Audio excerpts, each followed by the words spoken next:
Yeah, no, Champions League is a different kettle of fish, bro. Well, because they're the only ones that can do it.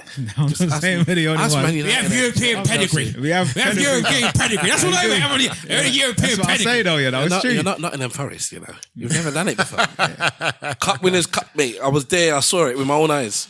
Yeah. You know, there are so many Arsenal fans that are like sub maybe 35. Like, they don't know good George Graham days. Let me tell you something. Like, they don't know 1-0 to the Arsenal. They don't know where 1-0 to the Arsenal comes from. Let me tell you something. I was in the gym the other day, and I don't wear my Arsenal tops unless I'm playing football or I'm in the gym. Yeah, because I just don't wear them on the street. So I was in the gym, and some young boy come up to me. You know, they wear the caps, they wear this thing. Again, he's got locks or whatever. He goes, bruv, do you think we're gonna do it this year? So I was having a discussion with him, and we were talking back and forth, and he was, telling me his little bits about football and this, that, and the other. And then I had to look at him. I blinked twice. I said, how old are you? Because I'm only 18. I said, man, you haven't even seen it. I said, you haven't even seen it. Yeah. I said, I feel sorry for you. I feel sorry for my nephews, all my people that have joined Arsenal at a time where they're either not old enough to remember. They're not old enough to remember. Or they've never seen it. I said, hopefully you see this. It's amazing because there are people that are the way they mock Arsenal, like with any team, and then it's like, you've never seen us, like, or you can't remember. You're old enough. Yeah. But you were like this is 4. A podcast chat, you know. Well, I'm recording. You were 4 when Arsenal won the league. When we won the league, and it's like so you just think we're just like a Brentford, like a Newcastle, or like the way I just flippantly talked about Nottingham Forest. Nottingham Forest won the Champions League. Is it back to back? Yeah, back to back. Yeah, back to back. How many years ago? It's like it doesn't mean anything anymore. It means a lot, bro. Not even that. To people like yourselves, Liverpool supporters, that think winning the Champions League, no matter how many years ago, means everything. Of course it does. Walk around like this. No, it means something. This is the talk of someone who's never won it. No, it means something. It means something. And you can't talk about them because at that point in the world, they were the best team in the world. Yeah, but how many years ago? But this is my point is, how many years ago was that? We were the best team in the world in 2020. Yeah, 2020. No, I'm not talking about you. Forget you. Oh, Forest, you mean? Forest. You were the best team in the league. 1980, 79 and 80. Exactly. About 40-something. Yeah. But you know, the thing is, the thing about it, what we was talking about people that are watching players from how long ago. I liken it to, I always think to myself, I know I'm old when people can't remember Paul Gascoigne or Ian Wright. Or even now, at this age, Thierry Henry playing. People have got the video. Think about this. People that you're going to see, like the guy you're talking about in the gym, who probably have never seen Thierry Henry in his peak. When did he leave Arsenal? 2002? 2006. Yeah. And then he left and then came back. Last time he won the league was 2004. He came back. 2006. Came back on loan, but he left there. 2006 Champions League final was his last game season. So that's why it should have been. It should have been the proper. So that person was not born to see Henry. But this is what I'm trying to explain. He wasn't even a baby. But this is what I'm trying to say, yeah? I don't. You man have it, but you don't really have it as far as I'm concerned. In fact, I don't think I think Cantona might be it. Cantona might be one. The source of Henry is unbelievable. John Barnes. Yeah, John Barnes was the first. John Barnes. Before Henry. Hold on. Why do you think he supports Liverpool? No, I'm not disputing. John Barnes. No, we're talking about blacks. I'm talking about Henry has got. There is players that are playing for Arsenal Football Club that would not be playing for Arsenal Football Club if it was not for Thierry Henry. I understand. There are people that hate us so bad. Yeah. They will still be the one that will like that John Barnes is the same. Henry compilation. John Barnes is the same. Nah, it's not the same. He's the same. But I go back even further. The reason why a lot of people supported Arsenal wasn't even Henry. It was Ian Wright. It was Ian Wright. Yeah. No. But Ian Wright is for the blacks. I'm talking about in general. I don't think there's many. Well, Henry himself said he joined Arsenal because of Ian Wright as well. But I think that because remember, we haven't won in I don't know how many years. That source of Henry is still bleeding into Arsenal now. Yeah. People are coming to play for Arsenal Football Club because they had that number 14 shirt when they were young. Correct. It's amazing. But for most Nigerians, it was in one called Kanu. Yeah, for Nigeria. That's the supporters. Yeah, we will never forget that 3-3 against Chelsea. Hey. And even me, as you know, a hater of Arsenal, and I hate Arsenal. When Kanu done because I'm a big supporter of all Nigerian players wherever they are, and Kanu he smashed that man. That last one is where he scored from the line, bro. Let me check your football knowledge. At that time, who was playing for Chelsea? Baba Yaro. Come on, man. That's an easy one. This is all, you know. Celestine Babayaro. Yeah. Celestine China White, Babayaro. Look at us. Look at the way that we're talking about these Nigerian players. We had some of the best players that ever played in the game, and we just have not. You've not even mentioned Okocha. JJ, that's something. It was in Minas. But why was he playing for Bolton? This is saying he should never play for Bolton. Yeah, but he played for PSG as well, though. Yeah, I know, but in the Premiership, he should have been playing for one of the big boys. One of the top teams. Yeah. And this is what I'm saying. It upsets me when I'm seeing Nigeria like it is now, and you've seen all these Nigerians that's playing for all these different countries and whatever. That team is a super team if they put it together. So is this the new football podcast? you four mans, because clearly you two have your knowledge. I can see just from man tossed out this he tossed out the Dragon Ball. They're not going to understand this. Right? This one cool. I said, I know what you're talking about. So straight away I'm like, okay, so you two know your stuff. I don't.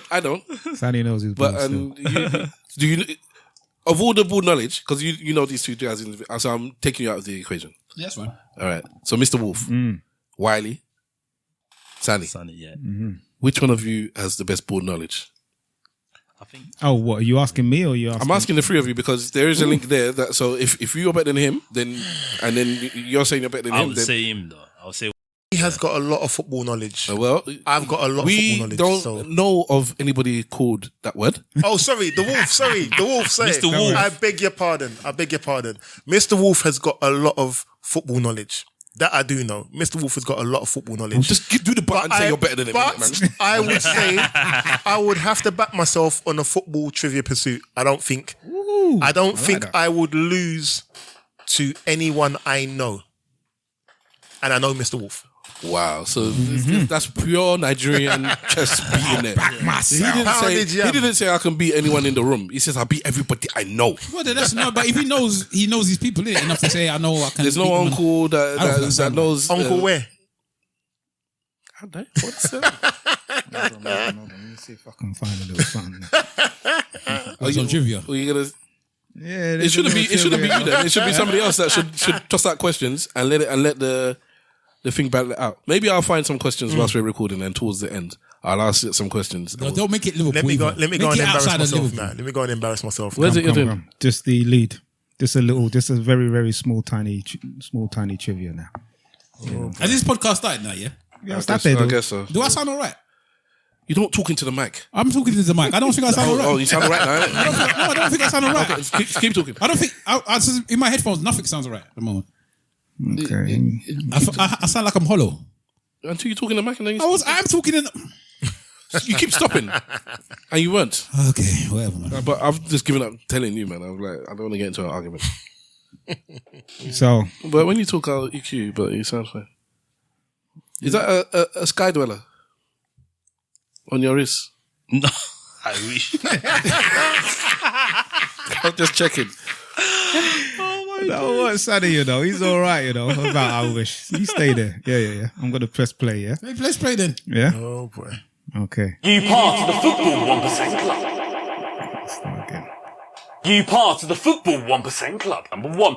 Which footballer has won the most Ballon d'Ors in history? Are you not meant to pause? That is Lionel Messi. Number 2. In which country would you find the team Hoffenheim? Hoffenheim. That's in Germany. TSG Hoffenheim. You'd find them in Germany. These are the Number easy 3. questions, by the way. Which club did Kevin De Bruyne recently join in July this year? That's easy Wasn't as that well. Napoli? Napoli, yeah. I've got all of these questions right so far. Okay, then These are the recent ones, isn't Spit out the answer, innit? These are Like, so recent, like. Napoli. Now, the medium category, 60% question. Which top 5 league is ranked 5th in the 5 rankings? league. 5th in the rankings. Italy. I've got no idea. I'm gonna say France. I don't even know if even France is in top 5 now. all right, we've got Italy, we've It got is France. Ligue 1 or the French League. Now the 50% question. Which team has Angel Di Maria made the most appearances for? Oh, God. That is. Angel It's Di got to be Maria. Real going Madrid. to say. I'll go for Real Madrid. I'll say Benfica. I don't think it's Real Madrid. I think it's the team he went to. Paris after Saint-Germain. United. It's Paris Saint-Germain or I think Benfica. I think it is PSG. You know. Do you know? It's between PSG and Real Madrid. I'm thinking it's PSG, but then It's there between might be both. one random. I think it's Benfica. One random. This question is Argentinian Benfica. Argentinian team that he played for that we don't even know. These questions don't seem to be hard so far. No, but there's easy and then there's medium. I'm saying PSG anyway. So what I'm saying is maybe don't overthink it because they're not giving hard questions. I'm going to say PSG. Okay. Probably Real Madrid now. You ready? It's PSG. Has he made 100? PSG, yeah. So it's PSG. I haven't turned it down. You have you probably use your hand. This thing here. This uncles, look at the uncles. Around me, man. And So the answer was PSG. Yeah, PSG. Hold on. Okay. Let me just do that and do this. You ready? It's PSG as he made 197 appearances. 40% Now the question. 40% question. Real Madrid have won the most Champions League titles in history with 15. But which team is second? Second Yeah, that's is your point. gonna be That's AC Milan with 7. Yes. No, And then you lot come after that. It's the amount of titles as well. 3, 2, Milan, 1. probably. It's AC Milan as they have won 7. Now, the hard category, the 30% question, good luck. Which player scored a goal and an own goal in the 2018 World Cup final? pause. 3, 2, Pause the thing, man. Oh God. 2018 final was. Croatia and France. Yeah, that's what I'm saying. Stop helping them out. You know the answers, yeah? I don't know. Yeah, but I know it's. So, you've watched this before then? But it's a Croatian player, but I just don't know which So one you it know is. the answers. What do you mean? I don't know. So I can't remember. Okay. I can't remember. I'm it's there in the back gonna somewhere. say it was. It's not Crenshaw. It's the guy that went to Real Madrid. I've forgotten his name. I don't even think it was him. Sanny? The guy went from Tottenham to Real Madrid. No, it's not him. I don't think it was him. Could it be Pulisic? Is that his name? 10, Could it be Pulisic? 9, No idea. 8, 7, 6. Let's play it, man. 1. It was Mario Mandzukic. Now the 20% question. Who was the last German footballer to win the Ballon d'Or? So, the most recent. Oliver Kahn? 3, 2, It's Khan. I think. It's not Muller. It's not. Thomas Muller even win Ballon d'Or? Well, he's the one that played for Tottenham. Did he ever win the Ballon d'Or? Which one? German player, Klinsmann. Yeah. No. No, I don't think he did. No, I don't even know if it was. Did I Klose swear I win can't it? remember the answers. You know. I don't know. Did Klose I don't win think it? it's I Kahn. don't think so. No. Luther Matthäus? I think it's Mateus. I don't think it's Khan. I think it's Mateus. I'm gonna go with Lothar Mateus. There you go. 1. His name is Matthias Sammer as he won it in Matthias Sammer. 1996. Yes. Now the 10% question, if you haven't used your pass, Yeah. use it now. should do. Which player has made the most teammate appearances with Zlatan Ibrahimovic? The most what appearances? Teammates with Zlatan. Team Might need to A. pause the screen there. Teammate. Teammate appearances. 3, So who's played with 2. Zlatan the most? These are tough. This is hot. But you're saying that you have to now think of players that might have gone from one cup to the other with him as well. Yeah. So You have to, Ibrahimovic yeah. came after Larson. Di Maria. Di Maria. Wait, they said. I thought you said Di Maria. At Real Madrid, sorry, not Real Madrid, at PSG and at Man United. I'm gonna say Di Most Maria. teammate appearances with Zlatan How long is Ibrahimovic. that? I don't think he's Man United. Zlatan was there for like a season and a bit. So that don't, it's not gonna. But then he he spent carried- 197 games he played at PSG, Hold and he on, played. whoa. Did you just say the exact amount of games he played for a team? No, because they You said said it it in in the earlier the- question. Yeah. I'm gonna say it was. Di Maria. That's a good answer. I don't think it's him though. But let's. Did he Well, play give up- an answer then. Both of you give an answer. don't know. man. I'm You're not- just letting Wiley give all the answers. Well, it was him that was the one that was the test was for. Name guess. Yeah, No, exactly. It's him. It's just got you people have to He's got submit. more knowledge. Everybody was answering, and now they want to just throw. No, I don't answer. I don't have answer. Wiley. Go on. All right, here we go. You might need to pause the screen there. 3, 2, Probably not. 1. His name is Maxwell, as he played with Zlatan at 4 different He's not saying he would have been a Well person done that went to different if you clubs. said him. Now, before we move on to the 1% question, it is day 224 of Upload every single day in the year 2025, I know. So if you're not following, please drop a follow. I do a lot of football Don't even quizzes. post us to Thank the you football so group. much. But we're now moving on to the 1% so question. much. This is what you're here for. Good luck. And I mean that. Good luck. Who is the only player to have won the Champions League, Premier League, Europa League, FA Cup, and to have been relegated from the Premier League?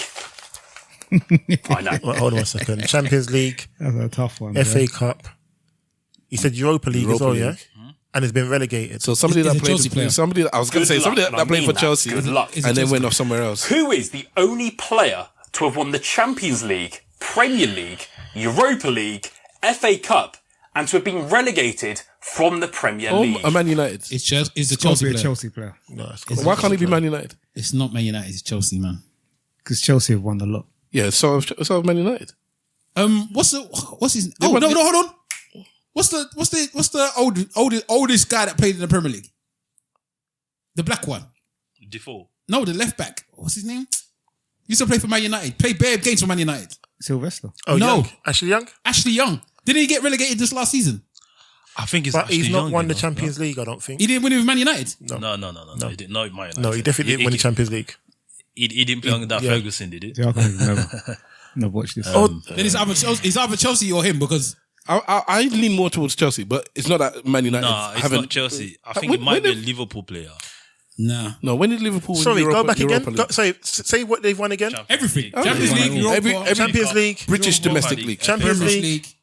Premier League, FA Cup, League. FA Cup, yeah. Europa League. And been relegated. That's why I think And it's been it relegated. has to be either Chelsea or Man United because they're the ones that I know that's won both. I'm going to say Scott Carson. I'm going to say Scott Carson. Scott Carson has won the Champions League with Liverpool and Man City, Premier League with Man City, FA Cup with Man City in the treble season. Is he He won the relegated, League please? Cup. I think he might. Did they say the League Cup? No, they never said League Cup, did they? No. Just FA Cup. Has It's Man City Premier ever won a Europa? Europa is where I'm not sure. This is the problem. Because Who did we sign him from? we signed him from. Scott Carson came from. His backup keeper that never plays, by the way. Is this recent? No, he didn't win Europa League. No. Oh, He didn't win Europa League. I didn't know who the person was. I assumed Scott it was Carson was an English keeper. He literally just retired, Yeah. but he was a backup keeper for Man City. For everyone. He didn't play. He was just there for the English quota. Yeah, but then Sorry, you wouldn't I have won think then. it's the He done, he keeper. won. He did. Yeah. You don't win if you don't You know play. this guy that used to keep for Watford, Ben Foster. Ben Foster. Ben Foster won. The keeper's a good shout. Ben Foster. The keeper's a good Keeper's shout. a good shout. Yeah, because they're the ones that are going to get rid of Yeah, it. it's not Scott Carson. Other ones, they go to he would've relegate. gone- They go to a team that is low. No, it could happen. It could happen. Ben Foster with Watford. Like a Carl Walker. Yeah. could get relegated. Relegated. Ben Foster. Watford, Okay, yeah. yeah, it could happen. And then won. I I think he won the league with United, didn't he? As a backup keeper. Who is it? But has he? I don't think he's won the Champions League. Is the problem? I don't think Yeah, he's it's won the only Champions that I'm not sure about, yeah. You ready? All right, let's go. It's got to be a keeper. League, FA Cup, and to have been relegated from the Premier League. Yeah, it's not Scott Carson. I know. He's the only player. I'm going to give you a few seconds. Again, pause the screen if you need to.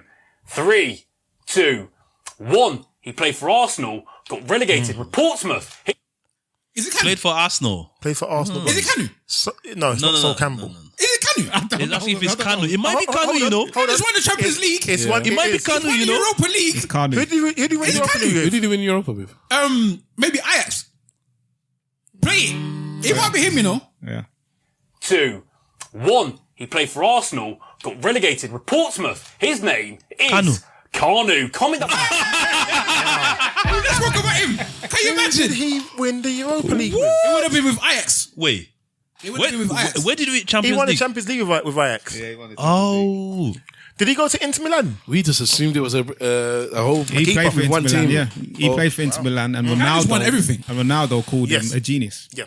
And you can catch That's that it- guy, that's it, called Euros. Jack Caulfield, on Instagram. He's been doing a trivia every single day this year. And Every single day. every single day, a different trivia, different football trivia. Okay, well there you go then.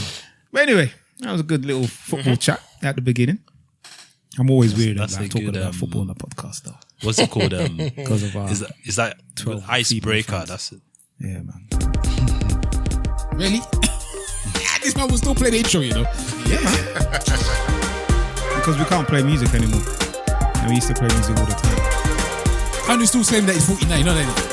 49. 59. Was he size 14 feet? Come on, man. That will go on to Dave. Ladies and gentlemen, said this- boys and girls, cats and dogs, rodents and other small Kanu insects. saying he's Welcome born to the in ESN. 1976. Yes, ladies and gentlemen, boys and girls, cats and dogs, rodents and other small insects. Welcome to the Eloquently Saying Nothing podcast. Kanu is a liar. The date is the 2nd, isn't it, of November, Yeah. 2025. The time is 18:25. I know that's a lot earlier than you're used to hearing. 18:25. Crazy. What day is it? Sunday. So Sunday, the 2nd of November. You are very welcome. Does anybody know what episode number we are on? Hell no. 500 and something. Wow. What's the second number at least? 20. No. 30. Yes. Do you know it? Yeah. Okay, I don't need to worry then. 5, 3, 6. Wow. In your blood. We've been doing this for a hot minute. You want, steal. Respect. How can Kanu be saying he's 49? When did he say he's 49? I just read it now. It says 1976 is his birthday. That's not No 49. way. He said 40. When I just went there, It's on Google, 1976. It's 49. 49. And he's definitely lying. Okay, my bad. he's lying so hard. How do you lot think he is? He's definitely in his mid to late 50s. Yes. And I know people that know him. A friend of mine, when he was... Well, I went to school with him. Yes. A friend of mine, a friend of mine who's older than me. He's older than everyone in the room, actually, I believe. He was in school when Kanu was on the bus and celebrating with players as an elder, as a senior player. So Kanu is, And that just tells me how much of a G he is, because he's playing with a lot younger people and he's still donned up the place. Listen, this is how deep it is. Kanu even had heart problems. Wait. Yes. I think it's possible. You know what? 1996, In that Olympic team. that was 29 years ago, right? it might be in his maybe 20 years. He was like one of the youngest in the team. He may have been one of the youngest. Oh, he may But he have was been still old. He may have been in the middle there. yeah. And they allowed 2 overage players, but he would have claimed that he was a teenager. Yeah, he did. He did. Because when did they win the European Cup with Ajax? Was he not 19 or something? Something like that. Yeah, something Yeah. like that. For those that don't catch the reference, Olympic Games is for minors, basically. The Olympic football tournament is for under 23s. Yeah, so I And say then- minors, it's not minors, but you know what I mean. Under 23s, but they allow 2 overage players. So yeah, so if you're claiming to be part of that, or if you played for that part of that team, then the chances are you were under 23. And that was the first time that I really, was proud to be a Nigerian. We won it. We won it, man. Okay, I need to ask you this question. Go on. How old do you think they said Obafemi Martins is? Obafemi Martins. They say would be younger than Kanu. Yeah, of course. Quote, would unquote. be. No, he's younger than Kanu. He's younger, so 100%. now he'd be about. So if Kanu's 49, He'd be about 40. They're saying he's 41. No, Obafemi Martins 41. is Martins- older than he's younger than me. No, he's about Did he say 45. In real age, He's really is about 45. he's not younger than me. he's 45. He can't. Yeah. Obafemi Martins. Yeah. He's younger than me. He's about 45. I think so. When I was going to school watching him on Sky. But remember, allegedly he was 18 or so when he was at Inter Milan, though, innit? Yeah. He was allegedly 18. So Yeah, he's about 45. I'm literally in college watching this person play ball. Yeah, but you was in college and he in was a college though. student as well. That was like 19. So what? no? So he's 18. he was the wonder kid, yeah? Yeah. Yeah, 18, 19. Okay, yeah. okay. Yeah.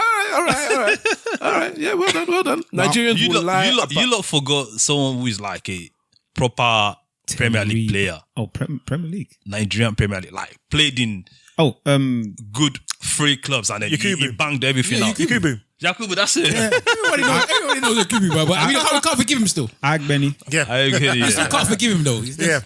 The way he used to bend on defenders, man. He scored, I think he's in 100 club. Yeah. He's Yeah, he might not. be. He's got I think 97 goals. He's a goal or something short from 100. Okay. Ridiculous. Yakubu was a bad boy, man. Oh, Yakubu, no. But he was an a uncle menace. playing. He 8 pounded young before he played. Yakubu should be about 48, I think. Do you want to check? Let me check I think he's about 48. I He's- think. he's And that would be his real age, I He's think. got a decent podcast as well, He's talking about the game and Harry Oh, Redknapp really? and things like that. Yeah, no, he talks. I think Mikel is doing the same thing as well. Yeah, Mikel's the posh. Is he 42? You know Wahala just keeps on making funny faces whenever he looks at his phone. You know? Yakubu is 42. He better be younger than me. I knew he was going to be 42. Yakubu No better be way. the same age. Look at Yakubu. No. When he was playing. There's no way he's Look at 42. Yakubu when he was actually playing the Wow. game. Yakubu is about 48. Why Yakubu is are they all past lying 50. about their age? You know what it is? Because Yeah, they were trying to get themselves moves. And it's not, the thing is, it's not just only with Nigerian players or African players. A lot of South American players did all that. Look at this Lying man. about their age. Look at this man. But look at him, bro. But it says a lot about how they were still able to bag up the Premier League at those old ages. Yeah. Nah, ridiculous. So here's the life lesson for all of you. If you lie that you're younger, your body defends it. Because clearly these men were saying they were playing like 30-year-olds when they were 40. But the body said, listen, if you're giving this lie, I'm gonna back it. No worry, get on the pitch, let's do this thing. That's the bitters and herbs, bro. So before you get into the bed, if you have any issues, just say, I'm 25, I'm 25, I'm 25, I'm 25. Speak it, man. Your body will defend it. We spoke. I think we've played that little clip that Harry Redknapp a couple times. When Harry Redknapp spoke about Carney. About Carney, yeah. Funny clip. You telling that you give me some money, I'll score the goals away. No, it was the one where he had a little trial. Where he had the trial and then he could barely move when he came off. Okay. But Carney again scored in the cup final. Yeah. FA Cup final. Scored in the Champions League Cup final. Bad man. Do you know what I mean? Scored in the Olympic Cup final. This is a man that scored in finals, bro. He's one of the ones that I think is very underrated as a player because he's done it everywhere. Yeah. I still think Seedorf is underrated as well. Unbelievably. Like it's still just crazy everything, everywhere, and people don't talk about him like he's one of that the guy. Best midfielders of all time, in my opinion. And he'll score a banger from 55 yards. Easy. He's locks. Talking about one of the best African midfielders, Michael Essien. Yeah. Essien. The problem with Essien is that they made him boring at Chelsea. Before he was at Functional. Chelsea, before he was playing for Chelsea, he was, he had a bit of rizzle on him, and then Mourinho said, "No, stop that." Is that what they're gonna say about Eze? Oh, what do you mean? No way, because He's got rich, bro. What are you talking about? because the manager. You just said functional. He's playing in a functional team right now. No, but your manager is going to allow him to play, whereas Mourinho didn't allow Essien and even Mikel to play the way they can Mikel play. well, because Obi Mikel was a real attacking midfielder. Bro. And he changed him to a Mikel was number behind 6. Messi, that Olympics. Yeah. Yeah, he was another one that had risk. But Essien could play football, man. And then he just said, no, please. Be your Ghanaian self. Yeah, and be boring, please. And he won the league. And he helped them win the league. Sometimes the manager will restrict players in a certain way, and by doing that, it helps the team. He's one of those players that I haven't seen again. Like, I haven't seen people talk about Essien much at all anymore. Essien's chilling in Ghana. He sort of went a bit. He got injuries when he went to. Is it Madrid? He went to. I think he went to Madrid, and he sort of tailed off his game a bit. Then, pretty sure he joined Madrid with Mourinho. Some people just go to Madrid and they're never the same again. That one is 42, but I actually believe he might be 42. Essien. Yeah, I might actually believe Essien was 42.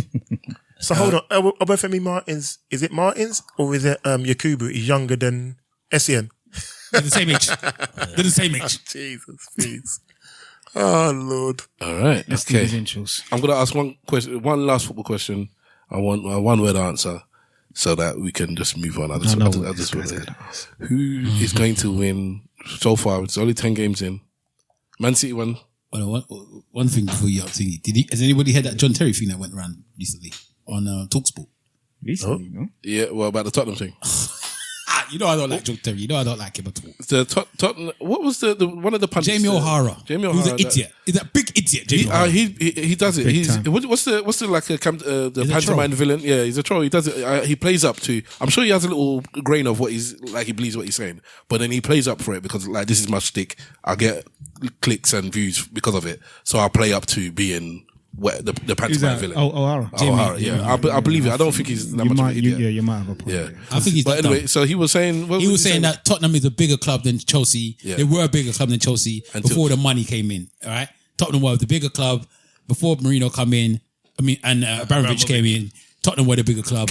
Before you continue about what he did, what are your views on that statement? I agree with him. Yeah, that's true. Chelsea had been relegated twice in the I think it was the late 80s, and Chelsea weren't winning no trophies. So Before the Abramovich money came in, they were doing all right. They had won some trophies, no? Yeah, but what I mean is they weren't. If you think about, I'd say we're all around the same sort of age. If you think about the people or the trophies that were won in like the 80s, 90s, Chelsea were like a nearly team. So Chelsea had been relegated. Chelsea weren't that. What's the name of that striker they had? Kerry Dixon. Chelsea weren't that team that everybody wanted to go to. Whereas a Gaza would be what would make people want to go to Tottenham. So Chelsea weren't that team. I don't think before Abramovich's money. I don't think so. Okay, I don't think so. So Yeah, I agree. So that's two. I think it was both around the same level. I don't think there was one that was big. What's the question, sir? Which one was it bigger club. before Abramovich came in? Spurs before Abramovich. Spurs or Chelsea? I think Tottenham. It's definitely Tottenham. Yeah, Tottenham had more things. Okay, but I don't think they were that much bigger, if anything. For me, it's definitely Tottenham, based on the players and European pedigree as well. But he then came in and completely changed the club. But that was the argument. The argument was before. Yeah, but who cares? But that was the argument, though. Regardless. Forget Jamie O'Hara. But anyway, so then John Terry came and made a phone call. Or he phoned in, innit? And put him in his place. And basically was saying, JB, he basically discussed JB, saying JB's rubbish. He just, don't worry about it. He just talks a lot of stuff, blah, blah, blah. And I think it was a game where Tottenham was meant to play last week when Tottenham was playing Chelsea. He goes, I've been invited over to the... Yeah, everyone sees Tottenham as a cup final in London. Chelsea treat it as a cup final. And, recent success. Chelsea obviously have become a big football club because of the investment that they got from Roman Abramovich. And they bought the league. They bought a load of amazing players and fair play to them. But what do you mean bought the league? Well, they bought the league, didn't they? They bought the league. Chelsea weren't bigger than Tottenham before Chelsea. Oh, wasn't there? What, the Dennis Wise era? No. Jason Cundy era? No. We've had this message, mate, in response this morning from a certain Chelsea legend. Take it away. There you go. Morning, Gads. What on earth is he on about this morning, O'Hara? Even using those two words together, Spurs and globally, should never be in the same sentence ever again. Mate, they're still doing their pre-season tours around North London. Absolutely ridiculous. Also, I've been invited to the game by Tottenham the weekend.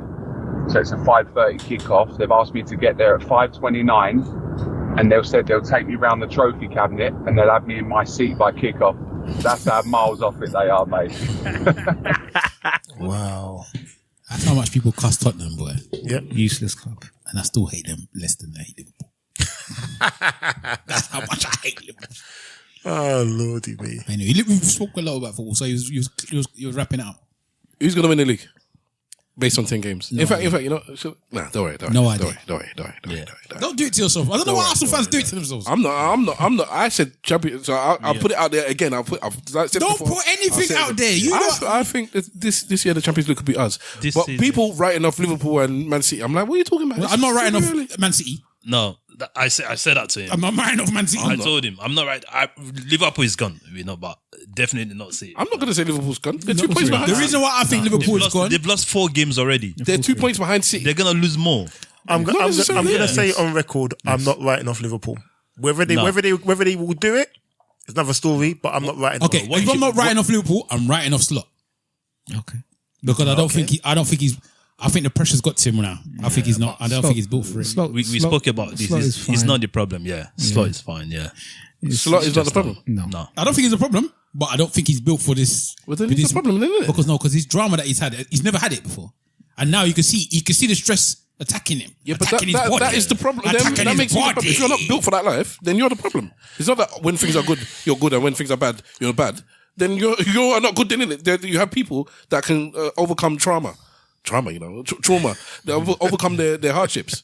And if he ain't one of them, then he's not about that life. I saw a lot of Liverpool fans casting him this weekend because of the selection that he had as well. I know. Rightly so. The Villa game for me, I wasn't in agreement on the selection. I go into every game wanting to win. I've had arguments with people, Liverpool fans. I've had arguments with, I want to win. I'd rather win a League Cup than finish 4th. Because I value trophies over everything. You can't give up a trophy ever. I understand, because obviously when Wenger came, because I believe he was the first one to do it, where he just like, I'm only going to play the kids in this. No, Ferguson did it. Tournament. Ferguson was doing it. He did it with the FA Cup. He didn't even do it. He didn't even do it. He did the FA Cup. He's like, you know what was it? Because they were going to go and play the World Cup. Whatever. So we're withdrawing. Like FA Cup. Yeah, he withdrew. That was different. But that was out of protest. That was after. That's still after Wenger, I believe. That was. I'm not the football historian like you guys are. I vaguely remember Wenger doing that, and everybody like, what the hell are you doing? Like, this is the first time just playing kids. But anyways, you would have people on the bench, and that's that. So I'm used to a big manager saying, I'm going to field these kids, and I'm willing to risk it. Like, I'll pull out. If you got a condom, no, I'll pull out. You get me? I'm willing to risk it. Yeah. So so I can understand why man did it. Right? He had to win yesterday, which he did. All right. So that's that. There was a point I was trying to make. But yesterday's one I was talking about, people were cussing that one as well. I didn't see the lineup. They was like, but they won, innit? Yeah, but they were still like before when they saw the lineup originally. Because Wirtz wasn't playing, they're like, why is he not playing? McAllister's been rubbish all season. Why are they playing him? Blah blah blah. But my man's come back now, innit? So but Mr. Wolf, you lot should be happy for Arsenal, man. Like we've suffered. Like, listen, they were out of your mind. You're not on my side, but they happy. Never ever do anything for these people. They are the scum. That is scum. He says that they should. I don't. Yeah, that means that he's acknowledging them. Don't acknowledge them. Happy for. I don't hate Liverpool that much, you know. I do. I hate them that much. Do you know a lot of the people I can't supporters? stand back then is United. Yeah. No, Chelsea. Man. He's Nigerian, isn't it? Yeah. You know, I grew up in Nigeria. You grew up in Nigeria. So a lot of Chelsea supporters. Yeah. Listen, there's people in Africans, boy. If you want to know about loyalty, then you just watch their football team and how it rotates so quickly. That's the loyalty, boy. Whoever's winning is who. I'm loyal to the money. Do you know any people back home that would change team? No, you know. I know plenty, boy. Nah. 1 minute you see them in Arsenal top when Arsenal was winning. The next minute they're all Chelsea. All of them are Chelsea. And now you're seeing some Man City's popping up there as well. But these new guys growing up in Nigeria are like, all they do is just betting and they don't care about. Like they will bet against their own club. Well, I would if betting is quite a big. Like gambling is a big thing in Nigeria. Yeah, it is. Yeah, it's everywhere now. Gambling. Gambling is a massive. Because a massive so much. Yeah, because of the online stuff now, it's so easy to gamble. Easier.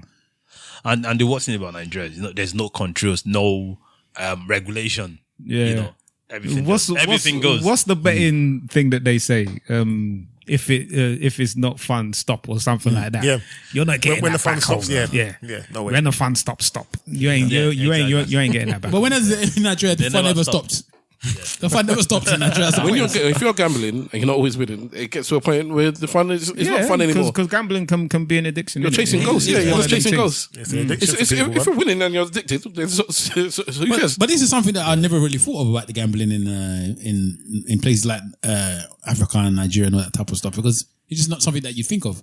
But clearly, obviously, again, I don't know if anyone that doesn't know, especially in Nigeria anyway, I don't know about the rest of West Africa. I'm assuming it's very much the same. Everything is done in the phone. Everything. Yeah. Everything they do is with their phone.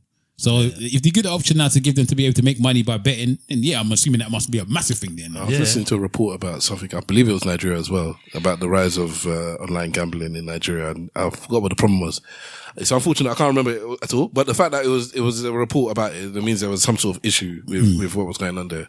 I don't know if maybe it was illegal crime or something. But I don't know. He's getting pumped heavily now. So a lot of the podcasts that I listen to are sponsored by, American one's sponsored by Prize Picks, which is another, another betting situation thing that they're doing there. And even now you can see a lot of, on Twitter and stuff like that by Stake. Stake's another betting company. There's a lot of betting like getting pushed quite heavily at the moment. Do you have an issue with, a podcast or a program being sponsored by gambling? Because I see it when I'm watching my YouTube football things, and they do their little William Hill or and you'll see some of the comments like, why are you doing that? And I'm like, what's your problem, man? What's your problem? People get sponsored by alcohol. If you're gonna justify alcohol, you can justify that. No, I don't think so. I think there's you can't compare both. Which one's worse? Of course, betting is worse. Gambling is worse. Betting is worse. Why? You know. He said, of course. Why is it? You're saying alcohol because alcohol is not. You cannot get so addictive to alcohol just like that. Hey, This is a true Nigerian. Carry on. I'm listening. Okay, so man's never heard of alcohol. No, because I used to drink alcohol a lot, like drink, and then I thought, you know what, I'm just gonna slow down. Yeah, and then you stopped or you slowed down? I stopped for like 8 years. All right. Yeah. So meanwhile, when I tried to start doing this betting thing, I'm like, oh yeah, this is because this has got to do with money. Yeah. Alcohol, you're losing money. You're like, when you're considering Nigerians and money, who's a Nigerian? It's a point he's making. It's about money here. But okay, yeah, I hear you. Yeah, it's about money. So you're thinking, but you get addicted. Yeah, I disagree. Because with betting, because there's money involved, you're like, oh yeah, I've got £20, yeah. I'm gonna make £200. I disagree. And then you lose it, and then what? I disagree. And then you go and then you try to look for another money to say yeah. And then because you're addicted. And then how do you? Yeah, but it's saying. I'm saying. Okay, sorry. If it's alcohol, then you think a person with their last £20 won't say, I'm going to go to the shop. Okay, so if they don't have buying that, alcohol.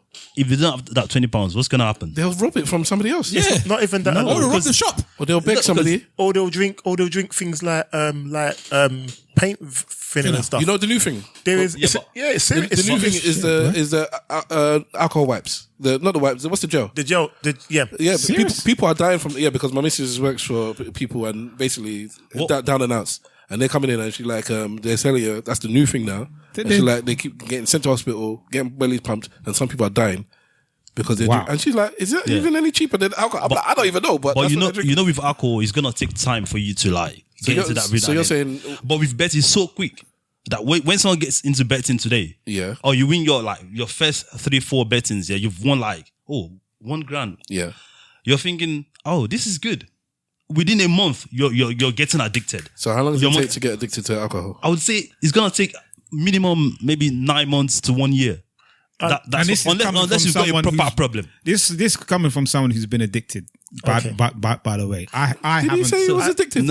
Not really addicted, but I was drinking. Okay. Yeah. But he said they was drinking a lot. It's different than addiction. Okay. I would have to disagree because I spent about 7-8 years working in a betting shop as a betting shop manager. Okay. Betting, it's not betting to win the money. They go for the adrenaline rush.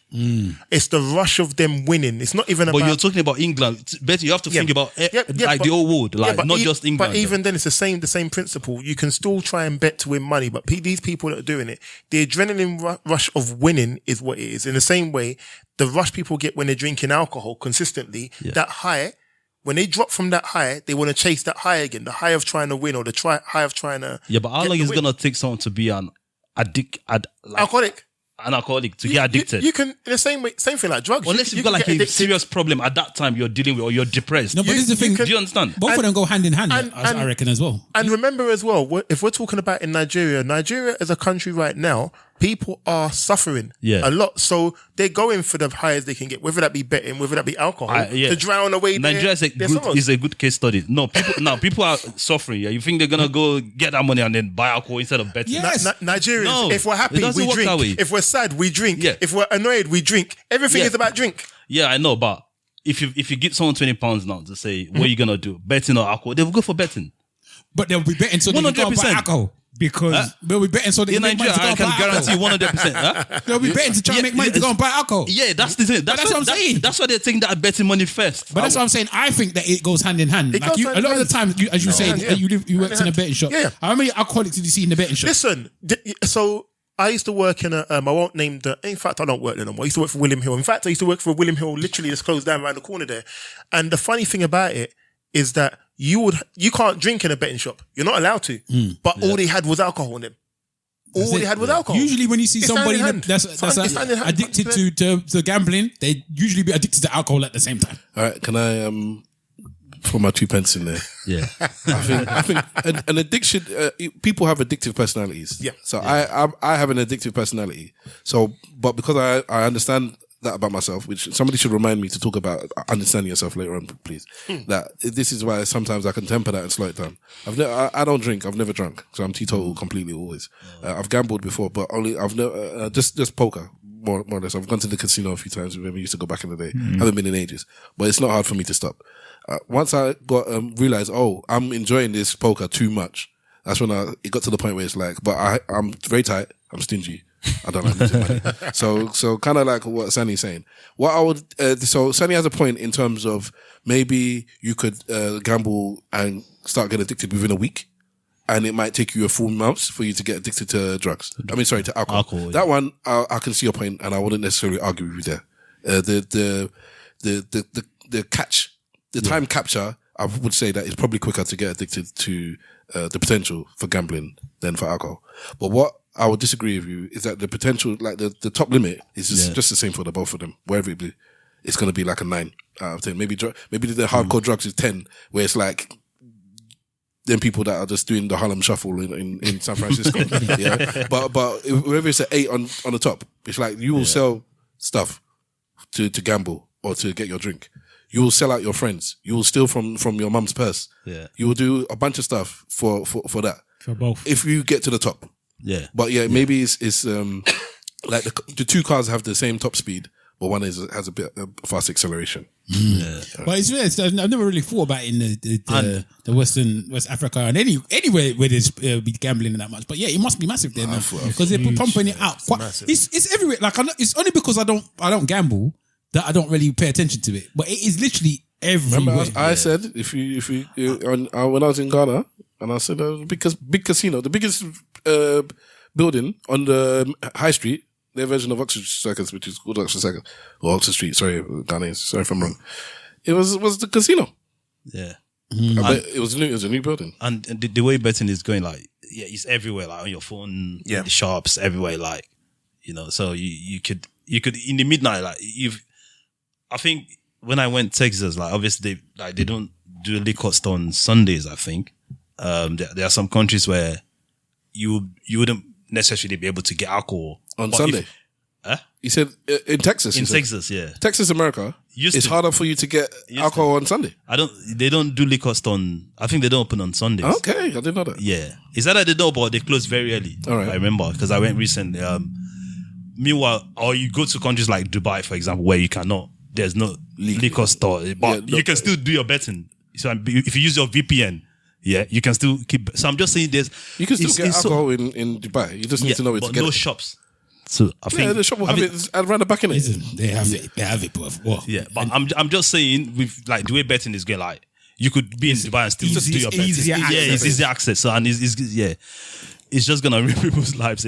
And I'm more worried about obviously people in Nigeria as well. Like they're not educating them. There's no control, no regulation. So yeah. And the problem is as well that people are betting on things they have no idea about as well because it's so wide. You can bet on anything, like anything. So the people are just betting on stuff they have no idea about. Trading is gambling as well, no? Yeah, but that's also very addictive. Yeah. I think going back to Nigeria though, I think that there's an element of it of we've accepted alcohol in our culture there. Yes. Yeah. Alcohol is everywhere you go, you'll see Brandy, you'll see I never drank Johnny Walker's until I went to Nigeria. Yeah. And it's stuff like that. You just see it everywhere. So it's ingrained in our society. We're just so used to it that we don't see it as a problem because every uncle, every baba will have their bottles on the table. The whole bottle as well. Yeah. And they will drink off the whole bottle and then get another whole bottle again. It's just in our society. We're used to it. And this is what we were talking about literally before we started when we were talking about the Get situation. Yes. And society as a whole, especially as regards the Nigerians and their not so much of a problem with drinking and driving. Like it's something that it's done. Like you used to go to parties, you used to see people drink and you never saw anyone getting in a cab. Yeah. Bare bottles on the table. If you go back far enough, and a lot of our listeners will not be able to relate to this, the police would help you home if they pulled you over and you were drunk. Yeah, because that wasn't illegal at the time. The limits wouldn't have been. They only recently, not that long ago, put limits on the drinking. You could drink, I even remember when they started putting the limits. Years though. It's 20 plus years we're talking about. I'm talking longer than that. I'm talking 34 years ago. People used to religiously go, especially in the UK, go to the pub, drink and drive home. And in certain villages now, certain villages where people will know the police, the same thing you're just talking about happens now as well. Stay close to So me. yeah, it is an issue that needs to still be addressed. And obviously the situation that's happened now with Gets is open up that conversation again. So we speak a lot about with the younger people now because they're so used to having Ubers and the phones and stuff like that for them to be able to just get where they was going, get where they want. Their generation's a bit different, and plus they don't drink as much as our generation above us. I don't know. They drink a lot less. I'd say they do. Don't know. I think that's actually a statistic thing that these young people don't drink as much. They take drugs. They don't drink as much as we do. It's like a statistic. They can't take more drugs than people were taking back in the day. They do because they take all those other drugs that it's not. They don't smoke weed as much as they do. They take all of these downers and all these pills and the this and the that and the this and the they vape. Everybody's vaping. And vaping's got drugs in it as well. Yeah. Balloons and shit. Not like the same as. What do you mean? They've got chemical marijuana is in those vapes. Yeah. No, that's if you buy that one. I'm talking about People are buying it, bruv. Yeah, but I don't. For every 10 people you see vaping, how many of them do you think have? I wouldn't know because they all smell like the sweeties, like chocolate boy or whatever it is. Let's do the intros, man. Let's do the intros. All right. Okay. Let's do these intros. I would like to introduce myself as the host. I've ridiculed everyone on the roster. I just want to say from the bottom of my heart, I'd like to take this chance to apologize. One. To absolutely nobody. Get down.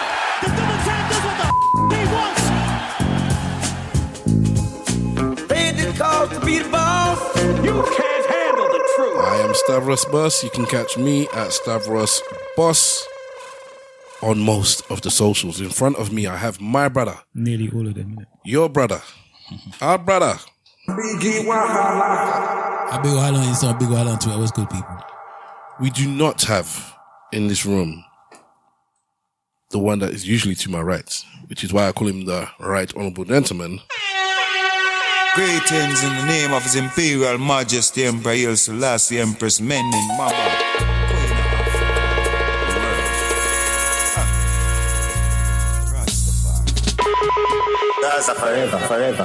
Forever. Shout out Simple Simon. I hope you're safe wherever you are. Where is he? It doesn't matter. Somewhere where it's applicable for me to say that statement. Let's put it that way. And we do not have our brother lost and gone, but always in our arts. Spider sense tingling. DJ Webslinger, the actor. Always. Rest in peace, my brother. Yes, yes. To my left, last not least of the five hosts, we have the Oga on the block and all of that stuff that Wahala says that I don't feel the need to. Mr. Wolf. Wait for the wolf, or she can come directly. You sending the wolf? You feel better, motherfucker? Shit, Negro. That's all you had to say. That's why I love my younger brother, still. Because he always gives me the, We established we're all your younger brother. Making it known that I'm the eldest in the room. But it's alright, it's fine. It's okay. And you're the youngest? I don't know how old Sanny is. I think I'm the youngest. Yeah, Sonny's our bro, boy. For real. He's our youngest. He's our youngest. We'll find out later. Yeah, so what's going on, people? As usual, I have a Yoruba proverb from Sledge Baba. I'm going to see if you can translate it, yeah? Yeah, and then, let's try it. And then he's going to translate it afterwards. So I might be able to catch it. Yeah, you can catch me on Instagram and aka Mr. Wolf, on Twitter and aka Mr. Wolf. What's going on? Have a listen to this.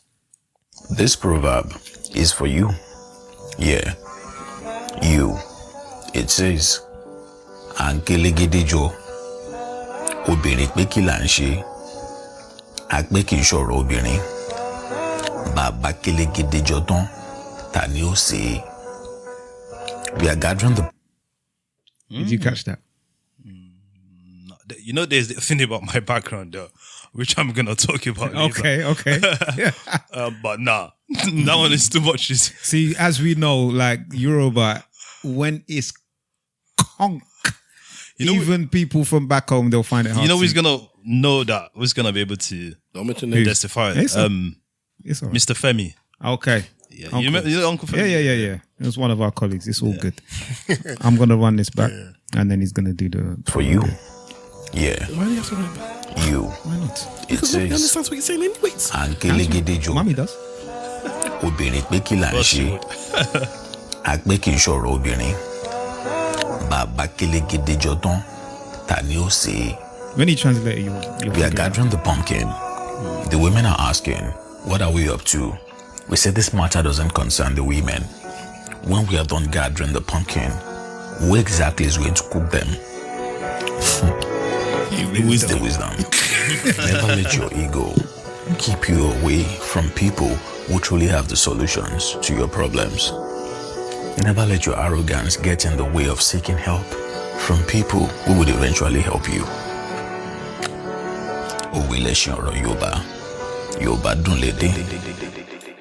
And you can catch him on Instagram on sledge_baba. That is proper F1 as well, because that's what the men will do. Why are you asking us why are we gathering this thing? Oh yeah, can you cook it? One time. Who is going to cook it? Like, the men can't cook it. No, why would the men cook? Go and take this pumpkin and cook. You already know I like that proverb. So yeah, you can catch him on sledge_baba. Why did he say pumpkin though? Pumpkin, does it grow in Nigeria? No, never seen one. Never seen a That's what I'm saying. Anyway, sorry, keep going. Yeah, but anyway, yeah, that's me. Maybe because it's Halloween. Maybe. Oh yeah. Maybe. Yeah. Do they do Halloween back home? Yeah, no, I think they're doing it. They do all strippiness back home now. They're just catching the Western vibes. I mean, I've been out because my place of work, which obviously we don't talk about, I see a lot of people in the public, and it just makes you understand how much the British and American culture specifically embrace Halloween because people are doing a madness. And some places that I'm driving down, like people have got their homes under construction there's because of Halloween. Some fancy houses, man. I'm like, wow. This is an American thing that we've, again, some of them, baby showers is another American thing that we adopted. Yeah. All of these stuff we're adopting from America in the UK. I've seen some videos on Instagram, like in New York, like the way they do it. Yeah, so big, like street theme, like all this Halloween. I don't know what doing the thriller dancing as well. They might just that's different. That's just in the spirit. But I just think that we're just adopting so much stuff from American culture now. Yeah, so be it. But it's just like why? It's like that. Because it's consumerism. I suppose it's Instagram. I want to know what's bigger. What's the biggest turning point in this? And I want to introduce our guest. Sorry, go on. We have two guests, as you've been listening to for the past hour, or close to nearly, or however long I've decided to cut it off from. To my immediate right, how would I describe him? He's a man of few words. I can tell he's not a yapper, is he? Yeah, he's in between. You can get that way. Yeah, okay. I'd say I call him. He's a good friend of Mr. Wolf of mine. I've known him for the best part of 6 or 7 years or so. Yeah, I adopt him as my bro, my younger bro. And he's a really cool guy. He's a very much guy that's into tech. So we spoke about tech a few weeks ago and about a gentleman who changed careers. This is the gentleman that we're speaking about. And one of my best night out in the last 10 years, this guy took me out. Trust me. Remember I was talking about Eden Lounge? Yeah. And I was saying that Tops and Yoms need to go to that place. This guy took me out to Edie saying, Uncle Wolf, man, I need to take you out, man. I want to bring you out, man. Come. And then it took a while for me to find the time, innit? So anyway, I went out with this guy. I met up with his guys. They had bare drinks. That's Nigerian. Food, just table, a table. Yeah, I'll leave it at that. But the night itself, and that was the only time that I would say that I actually became proper drunk. And it was not with intent either, like, because I've had drink before, the same amount of drink, but I actually became drunk. Because somebody else was buying the drinks. Oh, so you're the funny thing, because I've been out before when people have been buying drinks. It's not the first time that I've been to a place where people have been. But it was just this case, from your story, it's like sometimes you can go and people are like, drink, don't worry. And it's like, you almost feel like I have to be delicate because it's, whereas you're saying that the table was the drink was so plenty. It's like, we're not even going to get to finish it. I need to drink more, even more. Before you answer, because I want to help you. He's calling you a baddie, you know that, isn't it? That's not what I said. That is not what I said. He said that you went to a next man's table. What do you mean next man's table? Not next man's table, though. He said what was his people's table? You went to their table, you drank their drinks, and you got drunk, and you got taken home. It's calling you a baddie. Well, he literally, I remember, maybe he's forgot. He literally said, I'm gonna offer to like pay something. So he opened his purse. I'm like, no, Mr. Wolf, you're just here to enjoy yourself and then have fun and. Bruv, you're making it worse. Just made it worse. You're making it worse, but it's fine. No. He just made it worse. But anyway, because I wasn't saying that. This one is there frying sauce into the fire. No. Don't mind them. I mean, I would recommend people who want to have a good night, even if you want to go there and leave early. It is that kind of place that you can go, well. Because it's a restaurant as well. Go to Eden Lounge, man. You will have a lot of fun there. It's kind of Canning Town side. It's a lot of fun. It's very much a Nigerian club. And celebrities are there as well. A lot of celebrities. A lot of footballers. I wouldn't go there anytime soon, though. Yeah. Wow. Why not? Not anymore. I think couple of times this year, and I think it's the age, like the kind of. Oh, it's dropped down now. Yeah, because it became popular. Yeah, it becomes popular. That's what happens. It's more like a kids kind of setting, and I'm like, no. I think you took me there in 2023, innit? Yeah, 2 years ago. Yeah, about 2 years ago. It was a great night out, fantastic night out. So he's a very honourable young man, and his name is Sanny. That's it. That was a good intro. Yes, sir. Thank you. Respectable man. Yes, respectable man. Thank you very much. Yes, sir. And I'll leave you to do the honors. Okay. We've mentioned the Empty podcast a few times. Indeed. On our podcast. They've been doing their thing for the best part of... It's about 2018, 2018, 2019. So they've been cracking on for a few years now. And 6 years. And as we know, we've been in the game for 15 years, before anybody was doing podcasts. He's trying to little bro you, bro. No. Don't do that, man. No. Yeah. But we know that to be consistent week in, week out, it's not for everybody. Have you had a hiatus in your 6 years? Or 7 years? Because you said 2018. No. Only when we was moving studios. So we went from audio to video. How long was that? A few weeks or? About 2 months. Yeah. So about 2 months. We didn't even do consistent for 7 years. So we had a gap in between. So we had quite a big, like a 3 year gap. Do you get what I mean? But these guys have been consistent, and to be consistent at the level that they're doing, it has to be, they have to be given their credit for that. So I've known Wiley from long before the podcast. We went to uni together as well. What uni is that? I didn't go uni, I didn't go to that. See, it's weird. So this is what I'm saying. I always saw him at North London University. I was at ACFest playing football for ACFest when I was going to East London University. See? And I always used to see him there. So it was North London University, which is now London Metropolitan. Yeah. The one in Holloway Road. Just up the road there.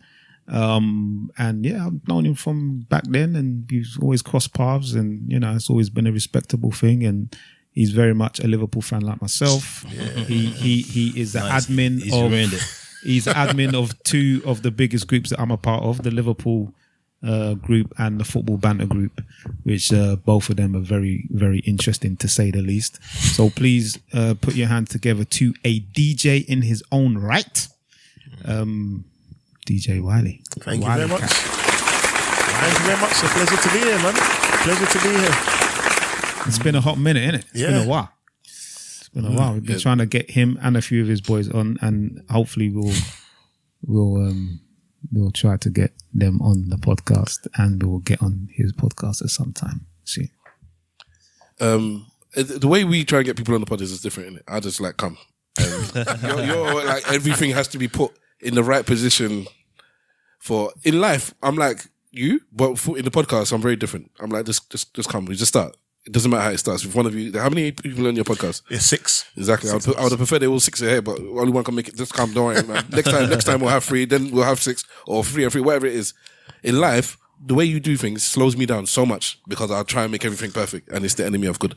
And that's why you guys are still here, because you just keep pushing, just plowing on. Yeah. Oh yeah, maybe yeah. So I think so. Yeah. Just out of interest, would you rather perfection, or would you rather just do it? What would you rather? It depends. What? No, I mean, I'm talking about just in his life or on podcast. Not even on the pod. Just in general in life. Are you a perfectionist, or are you someone who is? Yes. So if you ask staff to do something for you, that you would take a normal person maybe half an hour, he might take 50 minutes because he wants it to be perfect. Whereas I will take 15 minutes. I just want it to be done. And to be honest, I'm very much like I think Mr. Wolf, I was just going to say, I've seen that in you a lot. I'm a perfectionist, man. Yeah. I've seen that in you. But you'll find that, if you want things done fast, go to my brother. If you want things done well, to take calls, just my missus. Is that? Go for it, man.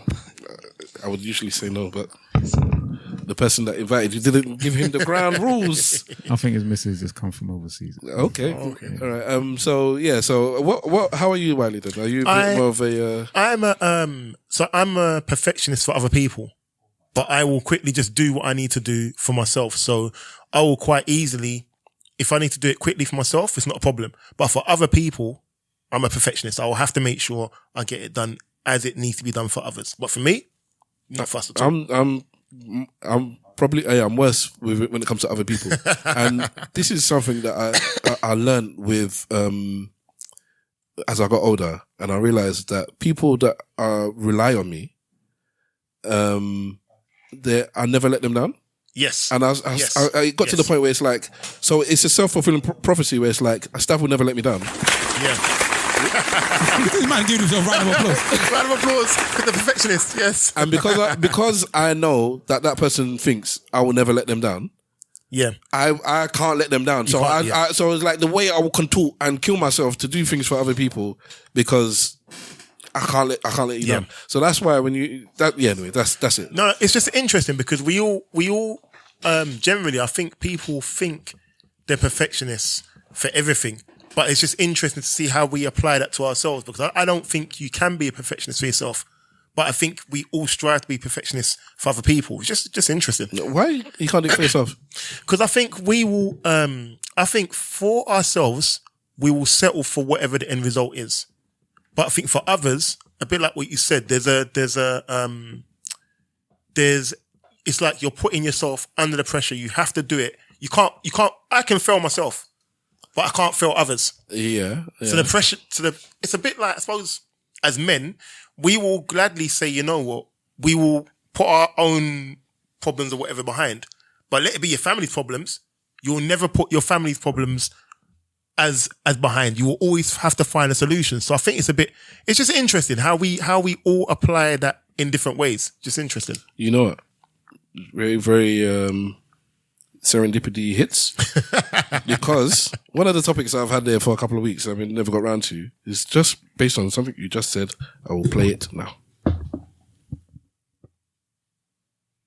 On a light side, y'all tell me at the table, what makes you happy? What makes you have the most joy? That question, man, is to a black man, Kurt. He has to pause. Notice everybody's body language. Why is that? Because we often are not the receptors of happiness and joy. We're often looking to provide it for someone else. Mm-hmm. And we don't really know what that is, because a lot of times we don't get the opportunity to just be. Mm-hmm. So for me at 43, I've learned that my happiness is just me being able to just be, where I'm not providing, where I'm not performing, I'm not talking, I'm not being someone giving a clinical analysis to their crisis. Yeah. It's where I can just be, where I'm just settled into me. What's your view on that? That's Kurt Franklin's. I think I agree. And I don't even know if it's even just black men. I think men in general, we were built to withstand everything, take on everything, and there's an expectation that we've got to just deal with it. So the happiness part of it, we're expected to just, that's just your role, isn't it? Your role is to provide. Your role is to do all these things. So your happiness is that's just your role, isn't it? My happiness comes from things that are, it's weird. The individual things like DJing gives me happiness. Mm. Playing football before my injury gave me happiness. I don't want to do it. There's things that I do in another capacity of my roles that is basically supporting other people, but actually giving me happiness. Yeah, it's very individual. I don't think I'm a receptor of it necessarily, but it's our roles, isn't it? We're meant to be. That's just what we do. Sanny, you were there, not even nodding your head. You were nodding your whole upper half. So you agree with this then? I do, yeah. Yeah, like you said, me as well. Like playing football. What else? The funny thing is, I think. You said you DJ, right? Yes. Like, yes. Would that be like a part-time thing or? No, it's not a job. I'm asking because I just want to know if work gives you happiness. It's become work. I had started DJing as fun, and it's now become work. But I enjoy that work, if that makes sense. Yeah, because you're it's fun and then you're making money from it as well. Yeah. So them times you were working for an employer, like. Were you happy going to work? No.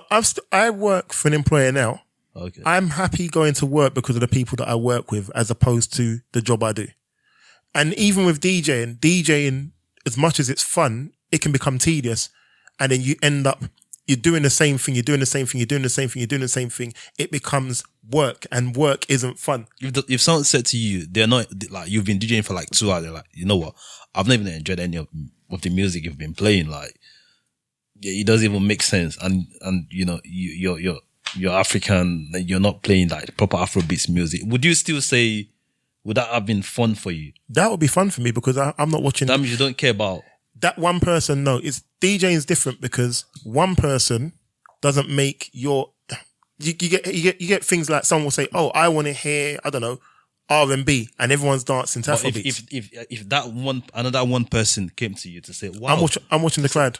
Yeah, no, to say, you know what? Yeah, I've been enjoying this. Sanny. Sorry. And then they said to you, I've been enjoying it, and then invited you to their next gig, and that's like one of your biggest gig. So that one person would matter in that situation then. It would, but it's material, isn't it? Because they're only going to matter if I see the end result of what it is. At the current state of me being happy, I'm happy with everyone in front of me dancing.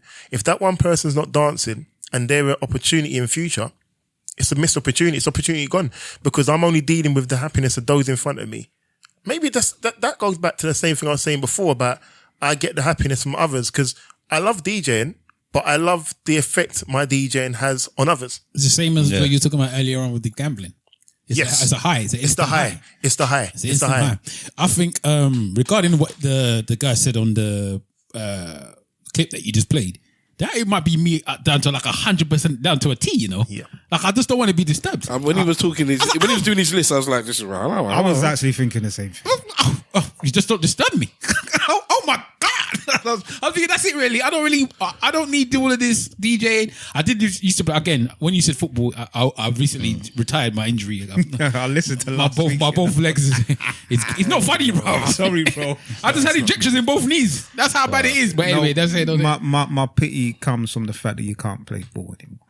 That's what it is because I know how much you said when I said you hit the gym super hard like a few days after. Are you meant to be doing all that as well? Oh, I'd had the injections before then. But forget the injections. If you can't do all this, it's like his goodbye gym session, man. I let him. Are you allowed to be hitting the gym hard? After I've had the injections, they said that I shouldn't do certain things for a particular period of time. I'm gonna have to have physiotherapy on my legs to see what the physiotherapist says I'm allowed to do. But you can do upper body stuff. Yeah, upper body stuff and whatever. But what running? No, I can't run anymore. That's done for the time being. I can use the cross trainer, elliptical, whatever you call it. Yeah.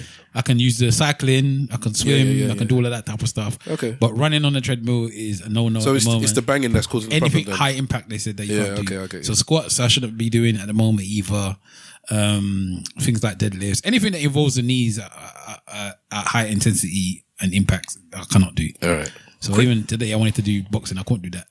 As a quick question then, because I haven't played football since 2022. I tore my. I'm a goalkeeper. My missus will keep saying I'm a retired goalkeeper. I'm not retired. I'm a goalkeeper because I'm gonna come back. You're on a break. But yes, it's been 3 years I haven't played football.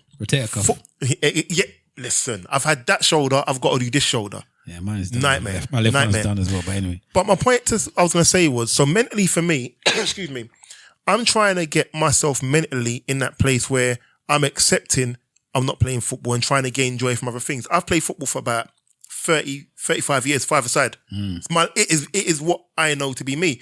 With what you just said there, the list of things of where do you get your joy? If you get your joy from something like that, where you're playing football and you're doing all the sports, where do you now transfer your joy to? Okay, so I used to enjoy playing football. So I was playing for over 20-something years. 5-a-side, 7-a-side, 6-a-side, same like you. With my people, it wasn't that competitive, but it was a friendship group of people that come in and out. Simple Simon's been playing with us for all these years as well. I don't know because it literally happened like 2 weeks ago. Oh wow! So wow. I did, as I said, I did like an obituary for my for my football career, and I don't know. I'll find other ways because what I like to do at the moment, things that I like doing is going to the cinema on my own, watching films and stuff like that. Yeah, football was definitely one of the ones that I liked doing, and unfortunately, it's just something I can't do anymore. And the problem is, the thing that is the alternative now to football, I hate the gym. I go to the gym every day. I go to the gym every single day almost, apart from when I was playing football. I hate the gym, but I go, right? But now, I now replace the football now with more gym. So it's sort of like when we was talking about the gambling and the alcohol, somebody might replace one thing with another. So that you might replace the gambling with the alcohol, or the alcohol with the gambling. You're replacing the football with the gym.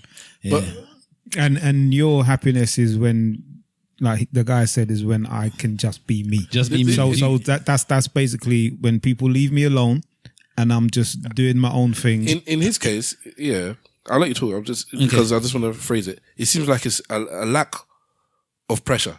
Right. External pressure is my happiness. So there is not, it's not happy. I'm not happiness. It's like my default mode is I would be happy if none of you bothered me. So now that I'm not being bothered, I'm not even sure if that happened. I don't think it's bothered. Not necessarily in a bad way. The one thing that I found very amped for me in that particular situation of what he said was the performing thing. Like when I'm in a group of people, it's almost like expected that I'm going to perform. If that makes any sense, does that make any sense? What I'm saying? Okay. So it's monkey boy. but it feels like that, and sometimes there's times like you can't. Like my wife the other day, she was joking with me because when shout out HSA, he was doing his thing last week, and I was debating whether I was gonna go, but I didn't go because of so and so, because of what happened. I was like, I like if them man was going, I would have gone with them. And she said to me, "Well, why do you ever want to go with me when I want to go to these types of things?" And I said, because the difference between you and them is I'm allowed to be miserable with them. And she goes, "What does that mean?" I said, "I could stand in the corner and say nothing." They're always going to come and disturb me and say, "Why would you just standing there miserable?" They won't say nothing. They might tease me about it, but it won't be a problem. Whereas with you, I cannot be that. And she's like, "What do you mean?" He's like, I have to be present. I have to be happy that I'm there. I have to have all these things. Who do you feel you need to perform for? Everyone. I think that whenever in this room, I think even in this room, if I was quiet or this, that, other, I might get questioned. Well, why are you quiet? Why are you not saying nothing? What's the matter with you? What's the problem? Well, for me, so that means that you have to then feel like you have to be a certain way so to make other people around you comfortable. That doesn't make any sense. If you might not feel like that because you're my brother, but other people, if you're not behaving a way that they think is the way that you're supposed to behave, they then become uncomfortable with you being in that situation. I think that's extreme. Okay. I can get if you don't behave the way that I expect you to behave, then the spider sense goes off. I notice. I understand that one. I agree with, but that's universal with everyone. But I'm not saying that you're saying you're special. So that's universal to everyone. But then you're saying that now somebody will feel uncomfortable being around you if you're not being. I agree with Wahala. You know, some people are not uncomfortable with you. You should even know just because you don't drink, people are uncomfortable around you. But that's different than what you just said. You said if I'm not acting like who I normally am, but I don't ever drink, so I'm always not ever drinking. But if you're around people and they expect you to be, I don't think me and you are quite similar in that. I suppose when you're in the middle of a situation, you may become center of attention, or you put yourself center of attention because you talk a lot. Yeah, you talk to a lot of people, so in the end, you end up having discussions. Whereas with me, sometimes people are waiting for me to do something. I feel like they're waiting for me to perform. As much as you might not make that to be true. No, I'm not disagreeing with that. So then, when I don't perform, people look at you like, so what's going on? Yeah, I'm not disagreeing with that either. And then that makes people uncomfortable. As much as you might not think. Why would that make them uncomfortable? Because you're not doing what is expected. When people don't do what's not expected, it becomes uncomfortable. What do you disagree with? The bit that I'm all right. So third party. A work colleague goes out with Wahala. Wahala is usually talkative, he's usually bouncy, he's usually whatever. He's XYZ. He goes out and he's not XYZ. Whatever, he's ABC this time. Whatever it happens to be. I noticed that he's ABC instead of XYZ. All right. What's now? How do I feel? Is it, let me ask him what's wrong? Is it that I just leave him alone because he's a bit offish when usually he's a bit more forthcoming? It's not that now I feel uncomfortable because he's not how he normally is. I don't see maybe the word comfort or uncomfortable is the wrong way, but you will definitely feel something if someone's not. Like, you notice, that's what I said. Definitely, you always. I'm using the word uncomfortable. Yeah, don't. He's.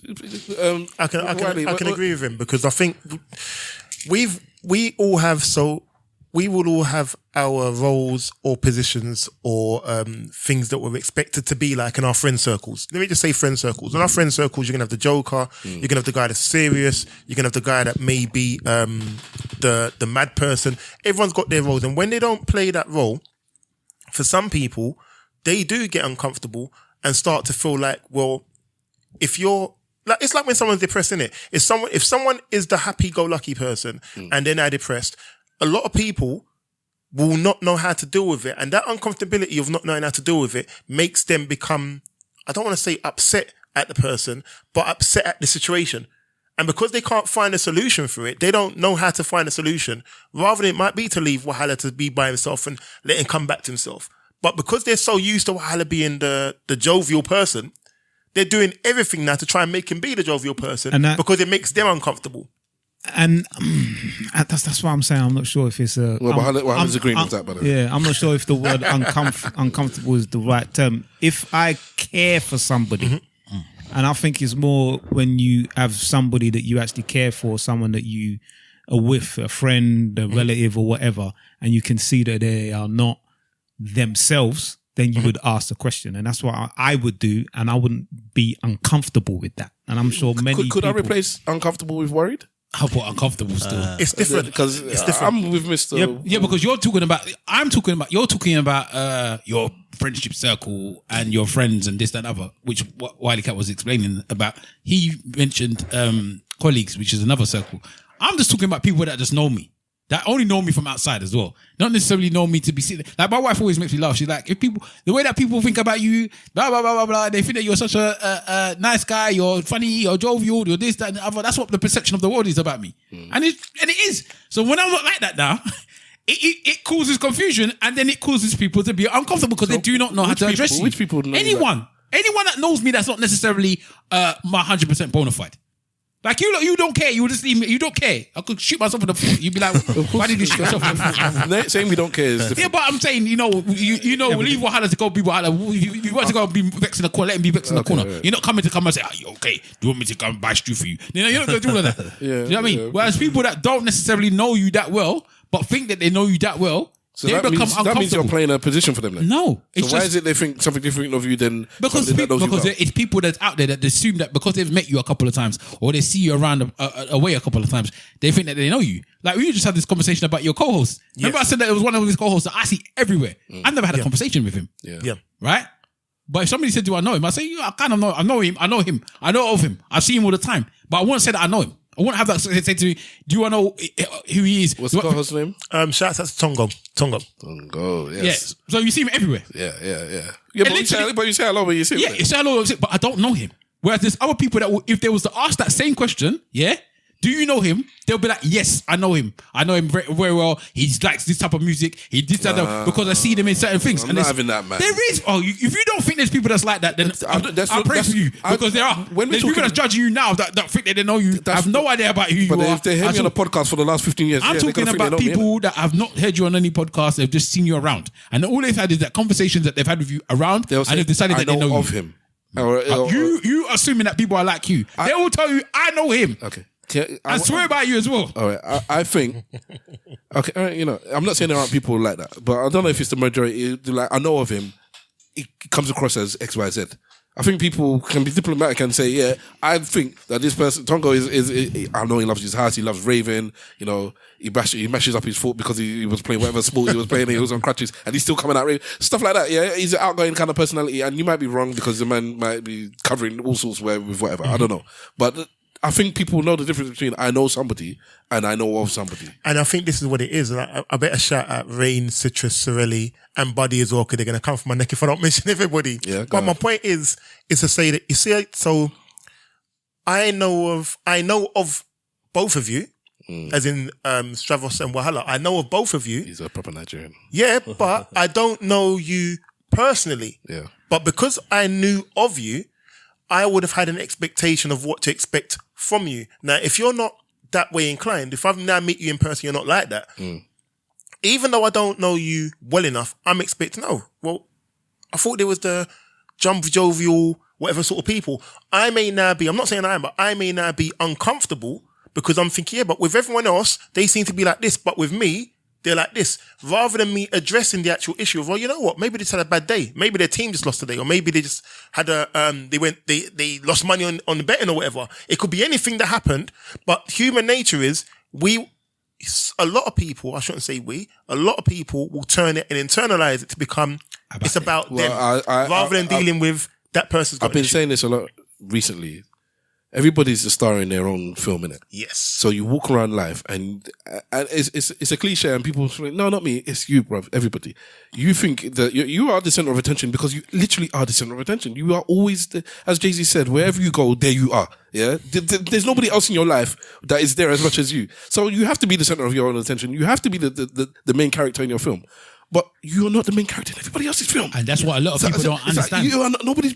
So sometimes, and this is when I said it the other day, I can't remember what we were talking about, and I said, don't put down to malice what could be put down to just like a nonsense, like somebody not even thinking. Because somebody could cut you up or do this or say this or do that, blah, blah, blah, and you thinking they're trying to attack me because you're the main character, isn't it? The film is based around me. And that person didn't even know you existed. The only person I did that with is you. They didn't even know you existed. It's like, and then when you're upset with them or angry at them, and then you challenge them on something, I'd be like, I didn't even know. You know what? Sorry, such and such was happening that day, just like Brandy said. And I was even thinking. Usually, I'm not even like that. He's like, yeah, I never see you like that before. So when you did it to me, it's because you did it to me, and it's because something happened to me that day. And vice versa. We were blood in that.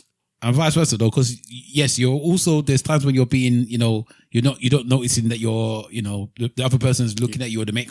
You're affecting people. Yes, that's the thing. So there's times when you say stuff, and because you're so flippant with it, you're talking about me personally. No, I'm talking about in general. Okay, yeah. People can say things and so flippant with stuff, and they think that is not a problem, because why is it a problem? I've just said something, and not knowing that other person can carry that for the rest of their life. That's happened to me so many times now. Yes. I just like people have said stuff that I said to them in college.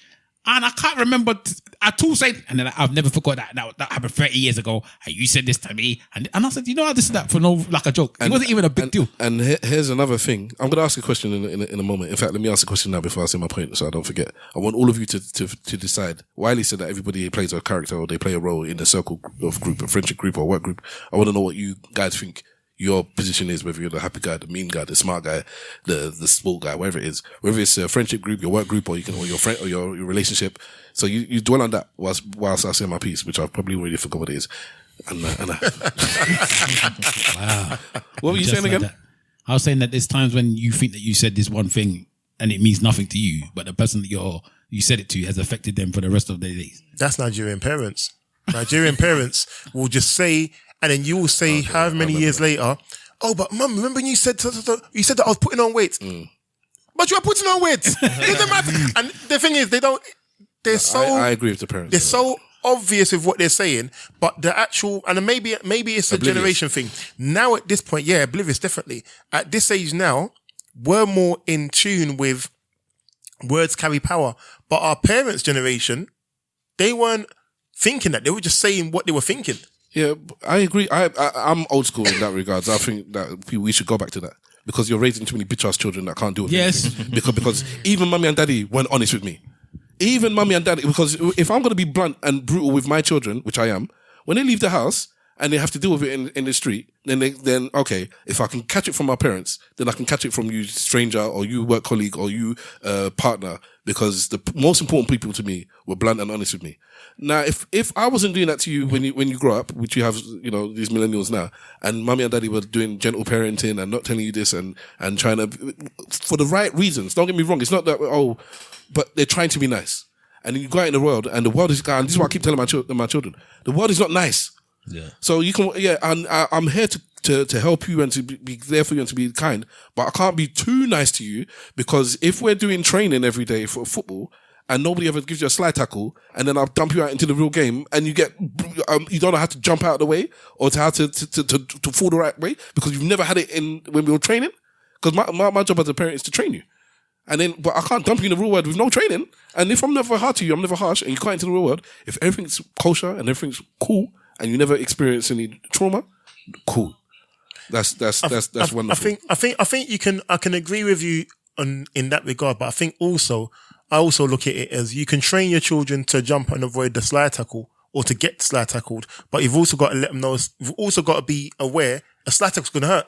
So you can teach them, but it doesn't mean that just firm it. No, you know what? Okay, I know it hurts you, but this is why you got to jump and avoid it. Yeah. So you will still teach them to avoid certain things, you still have but to also firm it, recognize if they get clattered, you know what? Okay, look after them, make them know to be able to know that does hurt. It is going to hurt you, and I understand it does hurt. Yeah. But I think, And then firm it. yeah. I think maybe that's where the Nigerian parents think that he's talking about. Yes, because they'll just say Nigerian something, parents will just say, and firm it. And if you get tackled, I don't care. Get up, go and play the game. Yeah. Is that But okay, so what's all right? Fine. That's a good, let's stupid that example. What else should I say then? what I would say is I would still say they should play the game, but I'm going to recognize, you know what? Okay, that hurt you. Let's take some time out, get your legs sorted out. Okay, cool. You're still going to go back on and play. Yeah. As opposed to the old school way of not recognizing you've been injured, not recognizing you've been hurt, not recognizing that words may carry power. So you may still say may still say the truth, but you won't say the truth, the harsh truth in a harsh way, like maybe our parents will say it. We just modify it in a way where they can hear the truth. Yeah. But we also recognize the words we're saying to them aren't going to be something that's going to drag them right down. I think that you can even say the harsh truth. It's just that you need to. They're the person that at the receptive end needs to understand it or why you said it. And I think sometimes that's not where it comes out. Sometimes the words just come out and there's no like backing of understanding it. It's almost like when people used to smack people or beat people and not explain why they're getting hit. Like when you're children, like I'm smacking you, but why? Oh, this is why I'm smacking you. It's crazy because I was just thinking about what you were talking about earlier on this week. I was listening to the Coco Sisters podcast, shout out Queen Sim. And they were discussing something, there's a list of 10 things, they only said 5 of them, but things that women should, questions that they should ask themselves. And when someone, I can't remember all of them, so you're going to have to go and listen to that episode of the Coco Sisters podcast. It's very interesting, but I disagreed with so many of the things. I'm sure you did. And then the reason it's 2 weeks in a row where I'm listening to them, and I'm disagreeing with so many other things, but they resonate and I understand. And then what it got to the point, I was dwelling on it, and then I go back to my wife and you know when something hits you and you can either makes you feel bad or makes you feel good. This is what made me feel so good. I said the reason that this stuff didn't bother me is because I know myself. These questions are all for people if you're not if and I'm talking about not just necessarily now, from before. It's unfortunate that I can't remember the questions. I'm actually gonna go and find it later on so I can play so we can actually hear what some of them are. But if you know yourself well enough, if somebody challenges you on something or somebody asks you a question, that one person that's not secure will be like, I'm not comfortable with this question. And somebody that is secure will be like, I'm going to answer the question. And then that's that. I had to tell my wife, I looked at myself and I said, you know, you married a legend. Because I'm looking at these things and stuff like the reason that it doesn't bother me is because I'm so strong within myself. I'm so sure of myself. I know my flaws. Some people, they don't want to look at their bad parts. Yeah, they don't. I'll spit out my bad parts here and now I'll deal with it. So people basically it's dealing with life, which is why I disagree with what you're saying, Wiley. Yeah. Because if you don't deal with stuff, good or bad, that's where the problem starts. Sanny, are you sleeping? No, I'm not sleeping. I'm just able to pause. Sorry. Yeah, we're pause for all intents and purposes. No, I think I made a very silly mistake. I told my wife just we came back from Nigeria, literally locked her out. You locked her out the house? Yes. Go, Jesus. See you, bye-bye. Bro, go, and man. if we see you alive again, we know that you survived the night. This man even stayed longer. Go. That's got to stay in the podcast. Go. That's got to stay in the podcast. Go, man, go. You don't want that in the podcast, do you? I don't mind, you know. Okay, then, yeah. Is she all right? Is she somewhere or do you need to go and let her in? I have to. Yeah, go, bro. You've been here all this time. Bro, please, my friend, Sanny, thank you. Just say goodbye, get up and let's go. Go on and get your family. Thank you for staying for so long. The next question was for him as well, you know. I think I'm gonna... Don't let your wife hear this. I'm gonna sleep at your house. There's no way I'm gonna survive. Oh my God. Nice meeting you, man. Nice meeting you. Come. When is the next one? Yeah, whenever, man. We're here every week, man. You're always welcome, bro. Yeah, but not this early. While we're pausing, I'm going to take a Yeah, that's cool. Oh man, I bought these for you guys. Okay, cool. Thank you. Cheers, boss. Thank you very much. You better give that to your wife.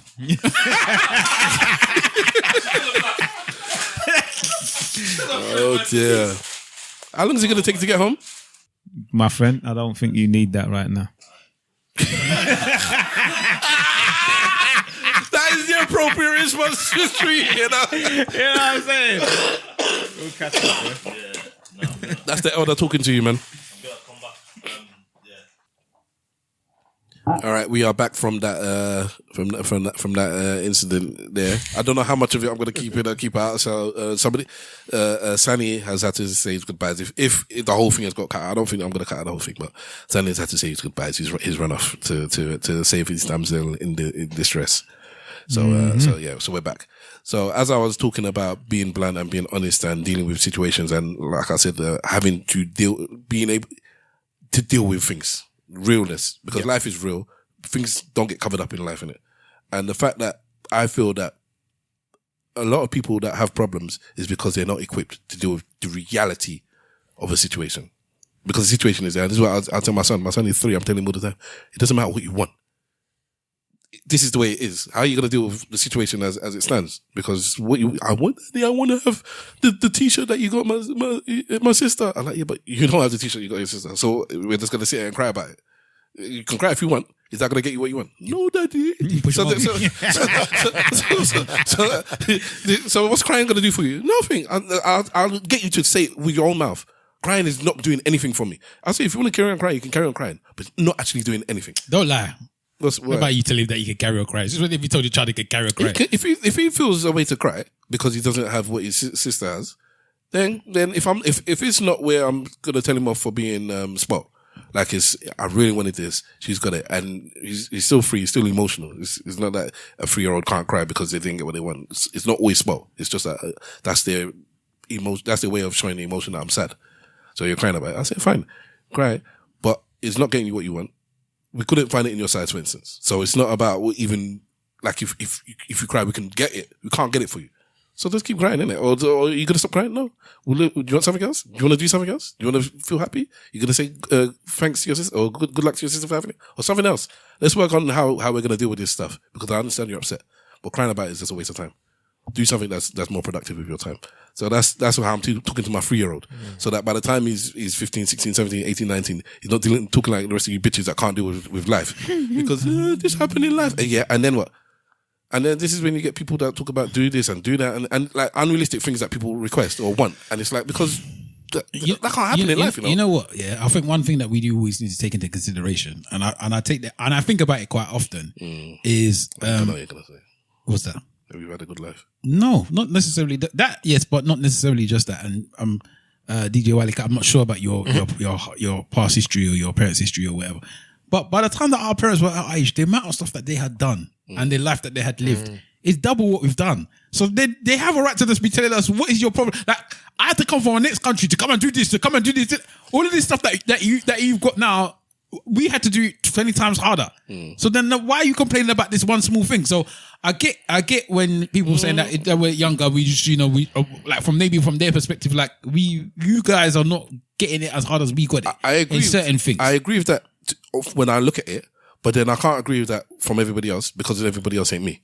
So if you're not hardback, so my wife has this thing with our children that my daughter has her own room. She's got a plethora of toys. She goes on X amount of holidays a year, stuff like that. And my wife came up even harder. Well, we didn't even come up super hard, but my wife came up harder than me. Like when I heard stories of like we could like school trips, and she just you ain't going on the school trip because we can't afford to send you on the school trip.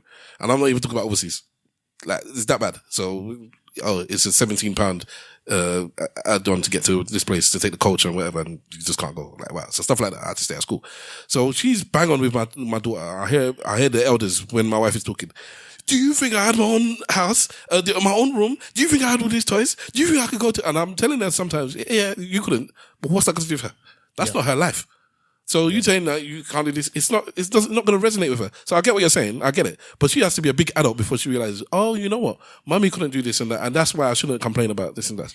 I don't think it's a matter of not complaining though. Like I resonate with what you're saying about our parents came over, but I think their struggles is different to the struggles we had. We had just different struggles. They grew up in an environment where they never experienced racism. They never experienced being and I'm saying that as in, what I mean is, if you think of our parents of being up to about 20 something before they came over here, as a child growing during up, their formative years, they never grew up with racism because my parents, I'm assuming your parents, grew up back home.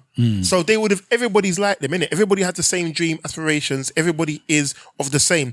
You come over here now, those of us that grew up in the 80s, 90s, forget about racism from white people.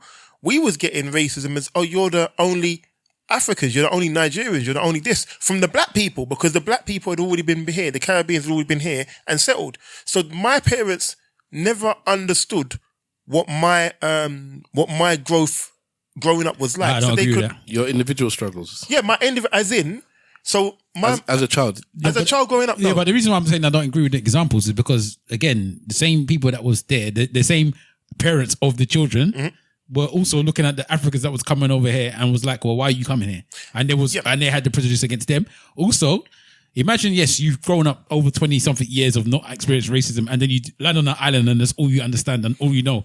Again, at least us, we was born in it. We was raised in it. Whereas they was not born and raised in it. They had no understanding of this racism, like this right in your face type racism, until they come to this country and suddenly people are calling you names that you didn't even know was a name. Like you didn't even know what is a gollywog? Like what is that? But they never grew with it. As in, they came here as an adult and was more equipped as an adult to deal with it. Whereas I don't always agree with that, you know. I don't know. I mean, the reason why it makes sense is because it's to me it's quite simple. As an adult, you're better equipped to deal with things. Anything. Because you're an adult. Apart from stretching your legs and stuff like that. You know what I mean? Whereas as a kid, when you're conscious, and I'm not talking about a toddler who ain't going to know anything. We're talking about kids from 9, 10, 11, 12 who knows that what is being said to me is a problem. They know the behavior towards me is a problem. So as an adolescent or as a youngster, you're going to know that this is a problem. How do I deal with it? But that's learned behavior. Sorry? That's still learned behavior. They didn't know that word was an issue until your parent told you that word was an issue. Yeah, but I'm just saying that as an adult, you'll be better equipped to deal with it as opposed to a child. Do you think I don't want to come completely off the point you were saying. Don't worry. But do you think as a person who was born and raised But here, you should worry about talking closer to the mic. Sorry. Do you think as a person who was born and raised here that you are more equipped to teach your children how to grow up here than your parents were who came here? Because I think I'm more in tune with my stepson. I can more school him on certain things. Like I'm used to stop and search. I'm used to, police are you get to a certain age having that talk. I'm used to all of that because I went through it. But my parents didn't grow through it growing up. And that's just, I'm not even trying to make it more about race. I'm saying about growing up here, the experiences I've had as a black person born and raised here is different to what my parents had. I agree with what you're saying. I understand what you're saying, but then I think that every generation can say no. Do you understand what I'm saying? Because there's my nephews and whatever, they grew up in a different Britain than I did. So as much as I might be able to explain to them this, that and the other, my 20-year-old nephew grew up in a different Britain than my 30-year-old nephew.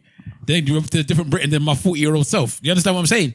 There are things that they are going through. I cannot explain it. Like there's certain things that my nephews talk about, and I'm like, what? What? This is going on here? And I have no. Like sometimes when they talk about let's say like the gang culture that's there now. Yeah, we had gang culture when we was younger. Of course we did, right? Their one seems to be like a different kettle of fish. Like they have their feelings for life seem to be completely different from us. Like one of the things we always used to say is that when you was in a group or you was around people, you kind of knew who had a knife. Whereas now they don't even have that inkling in them. Everyone's got a knife. Everyone might be able to kill me. Everyone might be able to do this. Like they have a different mindset of growing up young in Britain than I ever had. So I don't necessarily could say that I can identify with them at their age, what they are now, because it's very different to my age when I was. I mean, the same when I was at their age. As much as you're right, but what he's saying, sorry, is one of the same coin. So where you're talking about the different generations is on one side of the coin, and then we are on the other side of the coin. What I would say with reference to our parents, they're not even on the coin, and furthermore, their coin is a completely different currency. Do you get what I'm saying? So they don't even. We can't even. You messed up a little bit. You should have stuck with the currency. But their coin is a different currency. Fair enough. Like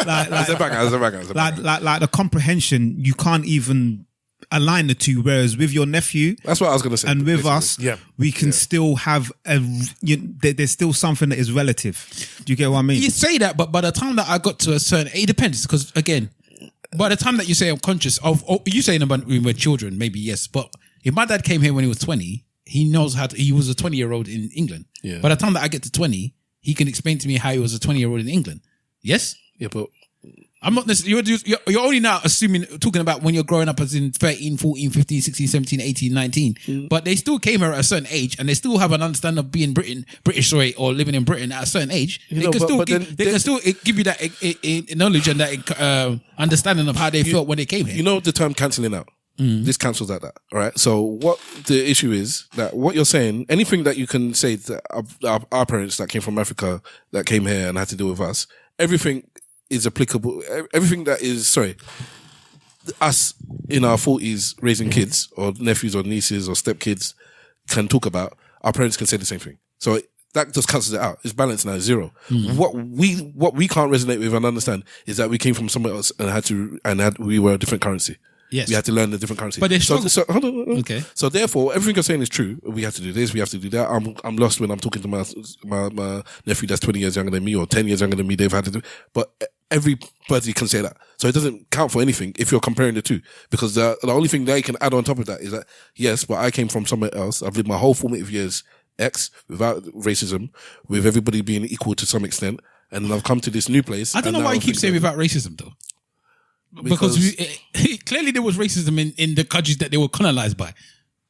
But not to the same, but they were never, there was, but they wasn't the minority. And I think that's what it is. Would you say that to a South African? I'd say, none of us are South Africans. Yeah. Huh? And yes, because the South African, the white South Africans, what is it, 7% or something? Yeah, exactly. But then would you then say to them that they didn't, because they was in a country of people that look like them, the majority, that they didn't experience racism? I think that's an anomaly, though. I think that South Africa is different than the rest. Yes, but I don't think that you can just decide that all the other African countries, because they all had that was under the colonization, didn't experience racism. I don't think. You know what? I'm not trying to just label it onto racism. What I'm trying to get at is that when my parents came over here, taking aside racism, me DJing, I started DJing when I was 15, 16. It was unheard of for a Nigerian boy who should be academic, doing whatever. Why are you buying all these records? You're wasting money. So. My experience of me going into playing music is different to any children or any young men I have around me that I would say I'll be more supportive. Because the world I've grown up in is different to the world my parents grew up in. They're more academia. Think of it like this. Even me saying... But then they'll say they don't want to DJ, they want to YouTube. Even me saying, I'm sitting here, if we was to say to our children, or our children would say to us, you know what, I want to do a podcast, you know? We could resonate with that because we would say it's something we can experience and have an understanding of. Say that to our parents at 20-something years old, I want to do a podcast. You want to waste your time doing something you could be doing education. Why do you want to be sitting in there? The reason that's a bad example. They're going to say they want to do something that Stavros, at 46, doesn't understand. Yeah, that's what I mean. So my 15, 16-year-old nephew will say, uncle, I'm doing this. I mean, I was this and he'll explain it to me. I can't think of an example because I think I'm clued up enough to be able to whatever. Yeah. But they'll give me something that somebody will be like, this doesn't even make sense to me. And why are you doing this? Like cosplay. I'm gonna buy costumes from manga anime characters and wear them. Why? It's fun. But then in 3 or 4 years' time, they're actually making money from it. Yeah, people are paying for them to come out and do. I'll be like, oh well. But in the beginning, you said, "What? Gaming is an example. You're gonna spend 100. Gaming. I'm gonna play games professionally, uncle. What are you talking about? Yeah. We can make money playing games. I can make money opening presents. That's Like no parent is gonna be like, "Huh? What do you mean? I'm gonna buy you something so you can open it. You don't even play with it. You just so you can video yourself opening it. So you gotta make money from other people watching you open something. What kind of rubbish is that? Yeah, that is what every Nigerian parent would have told you before. But again, going to my point, we all have that. It cancels out. It cancels out. So as much as I agree with what Wahala's saying, I just feel that they had things that they had to deal with that we don't. I.e., going into a foreign place. For whatever reason that you might see the foreignness causes an issue, you pick your own, but there's no way it doesn't cause an issue. There's no way going from one place to another. Well, then it makes it worse. It makes it harder. Makes what harder? Oh, so who was saying it's harder? I said it was harder for them. Okay, so so I agree with my brother. That's what I'm saying, that our generation of parents, the soft ones, were more in tune with our kids than our parents who came from abroad would have been with us. I also think that's part of the trauma that you talked about earlier. Yeah. I think because of the way that sometimes our parents have treated us in certain capacity, we are now trying to correct what we think was the wrong things. Yeah, and I think there's a problem with us. We spoke about this on the podcast many times. Overcorrection is a big problem with us generation. Overcorrection is a big problem. We're trying to correct so much that we're losing things that actually should have been there. Yes. And that tweet thing could join that as well. Okay. Just to, I'm going to say, these were, I think, maybe were the questions from the Coco Sisters podcast. Go and listen to their podcast. The episode is 10 questions every black woman should ask. That's, it was released on the 29th of October. So go listen to that. I'll put a link to it, so that you can go and listen to that, so that there, in case I'm giving you the wrong ones. But the question is for personal, blah, blah, blah. Who am I beyond the label society uses to define me? Am I making self-care priority? Am I advocating for myself and asking for what I deserve? This one, I believe, was definitely one of them. Who do I need to let go of to move forward? How can I ensure my financial independence and security? That one. How do I practice self-love in a world that often devalues my features? Why are we not encouraged to confront our mental health issues? How do I navigate professional spaces where racism and sexism may be factors? How can I explain racism and systemic inequality to my children? How can we best foster black solidarity and liberation? This is not actually the list that they said. Anyway, that is... Did you get that from AI? So, yeah, the AI spit that out. But that is definitely more focused for black women than it would be for black men. Well, like I said... Or women in general. The list was for black women. So that's why you wouldn't resonate with it. No. You're screaming, I don't no. these things. Because it's They don't bother me. Look at my chest. No. Because the questions are things that anybody can answer. The ones that they one's different. It was something like, so for instance, one of them that did overlap was like, who do I need to let go of? Or I think it was to like move forward. Like who is in my life that's holding me back, kind of thing. So I don't think that's a woman thing. Yeah, would you agree? No, but the rest of the stuff sounds to me very. It sounds like very work related stuff. What was that question about mental health? Sorry. Why are we not encouraged to confront our mental health issues? Because in society, and this I think is just black people in society, we can't confront it because we don't have the support systems necessarily in place. So I think there's a statistic somewhere that says that we're more likely to be institutionalized for mental health, as in black people, than white people. I can't remember what the figures are. Shout out to BLAM. I forget the acronym, what it stands for, but he gave a talk about this at a Black History Month event I was at, and it was based talking about exactly that. Black people do not go and get help for mental health issues because there's such a stigma about it, but also because the way that they're treated is fundamentally different to everybody else. Well, it's not necessarily looked at as a, how can I put it? A treatable situation. Yes. It's more like that's who you're going to either go to prison or you're going to end up in a mental institution. And that is not even going to lie to you. That's obviously pushed by our own parents as well.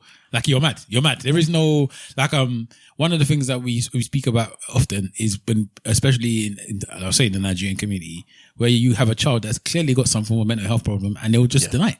Like, it's nothing. No, it's fine. It's a problem. No, the boy is running around doing backflips, talking backwards, doing all these type of things, looking like the Exorcist.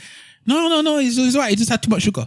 All this type of stuff, and I'll be like, you are just not acknowledging that, because you're not. And the thing is, they'll let it go for so long without acknowledging it that potentially at one point they could have maybe helped, but because it's got to a point now where it's gone so far forward, that help is no longer really available anymore because of the stigma of that child being mad. I think things have changed a lot now. Yeah, hopefully, but yeah, as to see us, and again, maybe as we grow older, I can see now when I see children, I'm like, okay, there's something a bit off with this one. You know, you can see that off is not the correct term, I suppose, but it's not. How can I say that? You can see that they're not. I don't know. I don't even know what the correct term to say. This child is not traditionally aligned. That's the best way. All right, fair enough. Yes, and maybe you need to look at ways of helping that child because you can see it now, whereas before it was just. You know, especially when we used to go to school. I mean, the boys there now, if you were to go back now, the ones that were getting expelled left, right, and center, they probably got one of the alphabets. I was listening to a podcast and I had Paul Scholes as a guest, and he was talking about his son who's got autism, innit? But it's severe autism. He can't talk. His son's an adult now. He's 20, and he was talking about because what's the Phil? Is it Phil Neville or Gary Neville? Gary Neville was asking him like, when we ask you to do certain TV things or whatever, you say like, no, you're quite strict with it because his child needs to work around. He needs to work around his child. He's not with the mother, but they split the time, and it's like every day it needs to be exactly the same thing. If he said he doesn't know the day of the week or anything, but if he knows that when Daddy comes to pick me up, I don't go straight to swimming or I don't go straight to the shop, then he's gonna flip out. And he was talking about basically he said that because you can see he's very quiet, he's very introspective. He's like during when they were playing, nobody knew back then. So like he didn't tell any of the team anything like that. He wasn't hiding it, but he's just as happy to look for people. You can see. But he said he posted one thing one time, and he said the response he got was so mad that he's like, I'm doing it. I'm not posting for myself anymore. I'm gonna post for other people. But he said he only ever posted good things. He's like, maybe I might start posting the bad things. Like when he breaks down you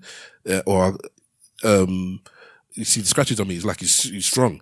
And they were even talking about, Gary Neville even said, I remember you coming to games with claw marks on your face or whatever.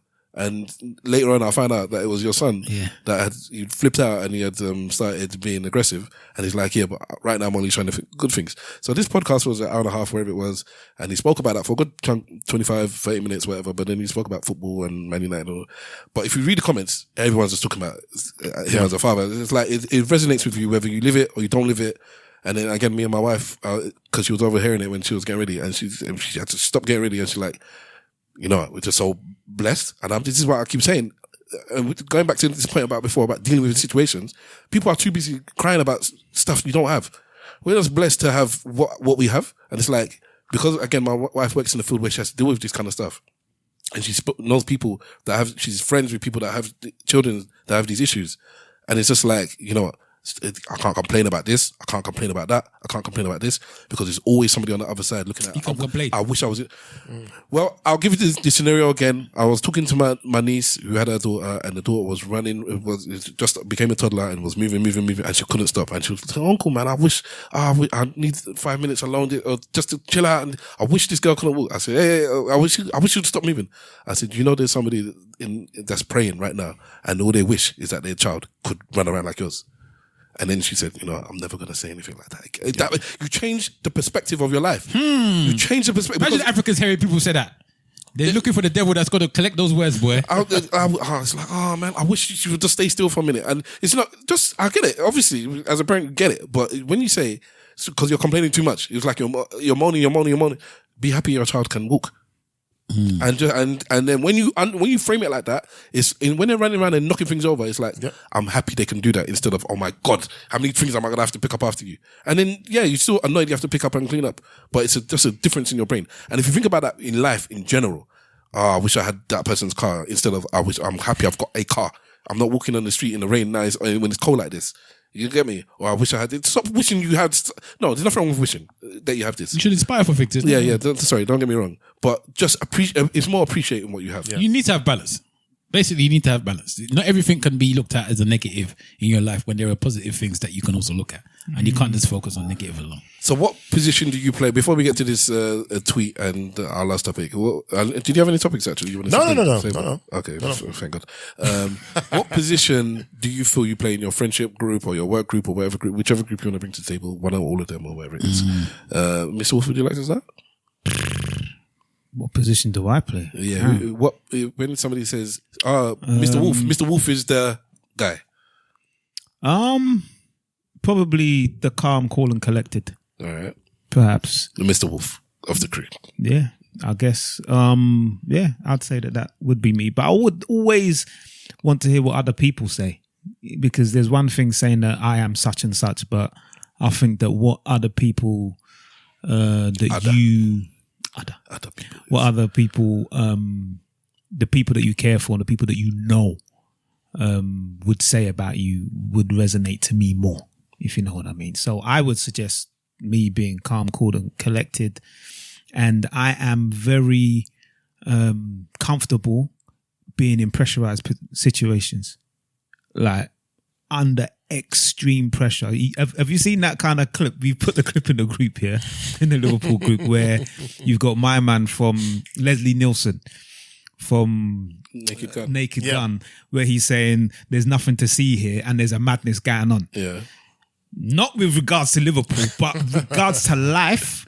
when it comes to when you were talking about being thankful for what you have, I'm thankful for the small things and for the big things. The mere fact that I can sleep, number one. The mere fact that I can wake up, number two, is a big thing. Do you know what I mean? I do not take for granted the fact that I wake up every day. I don't take for granted that I can sleep on a pillow and rest. Amen. Do you get what I'm saying? I don't take these things for granted. I don't take for granted the fact that I've got healthy children, the fact that I've got a job, a car, a roof over my head, food on the plate, all of these things. So when there's a madness going on, I am the kind of person that even at work, I've got one of my colleagues that will say that if the world was about to end, that I would want Mr. Wolf to put an announcement out, because I know that everybody would just calm down a little bit and everything will just be all right, just for those 30 seconds or so. But the time you construct the thing, the bomb already gone off. Well, maybe. You get what I'm saying? But I want it to be perfect. Let me just lick my lips before the announcement. I know it's verbal, but I need to dress up correctly to announce the last day of the world. Maybe. But at least I look good on the last day of the world. You get what I'm saying? But the rest of the people don't know that things happen because you're taking your time. I feel I look good. Is my hat? Is it? Is everything in place? But I would say that I'm relatively cool, calm, and collected. And just to go back a little bit, just to change the topic, I do believe that men in general are in place to create happiness. Oh, you were good all the way back there. Okay, yeah, all the way back because we didn't really touch on it individually. Yeah. Do you get what I mean? And I really do think that part of what Wiley does, and even myself, I intentionally put on events so other people can be happy. Okay, well, what about yourself then? Because the question was, how do you? That makes me happy, and then not so much as leave me be, that I'll be happy. My happiness comes from other people being happy. You know, I do get happiness from certain things like, I don't know, Liverpool winning or just relaxing on a beach and taking in the sun and things like that. Eating food. You know, I'm a foodie and I love my food and my Nigerian food and whatnot. But yeah, I get a lot of pleasure in other people getting pleasure. I guess I didn't being happy myself. You know what I mean? But yeah. I like the destruction of my enemies as well. I know you do. You love vengeance, bro. Like, this guy gets pleasure from furious anger. Yeah. You know what I'm saying? And they will say, my name is the Lord. You know? I'm happy about it, man. Old Testament. And you look in the mirror, it's like, if I believe in hell, I must be going there, because I can't be this happy with somebody's like the pain that like your enemy being happy. Would you say you're petty? Yes, absolutely, positively. Him and Simple Simon, without doubt. Best ways to be, man. Yeah, that's what I'm saying. So a lot of people are different in their ways, but yeah, I would say that out of my group, my friendship groups, I'd say that I'm very much a horizontal, calm guy, man. Easy guy. Is that do the three of us, seeing as we all know him in our individual capacities, do you see him as a cool, calm, collected guy? Do you know what? I'd say yeah. Do you know the funniest thing? So in the various groups that we're in, there will be voice notes. Even in the most annoyed state, I would still say Mr. Wolf will be talking calm and collected. All right. And I find it almost like, it's like, I'm thinking to myself, when is this guy going to break character? But he's never going to break character, because that's just how he is. Right. And I've come to realize that. So that announcement thing, I can believe it. I can believe it. What about you, Alan? Yeah, I don't see him as being somebody that you take, what's the term that people use? Taking them out of their element. I don't think he's that type of person that you can do that. I think Mr. Wolf is just Mr. Wolf. He is very cool, calm and collected. Monotoned. Yeah, I just think you're, you know what it is about you? I think that you're, the main character thing that they talked about before, I think you're quite heavily in that. Whereas I am the main character in my life and I'm happy with who I am. He's doing the John Travolta Stay Alive business. Yeah. Man's walking the street, with the collars up, music is playing behind him. And that's why you can, that's why the things around you can be chaotic, because I'm cool. You understand what I'm saying?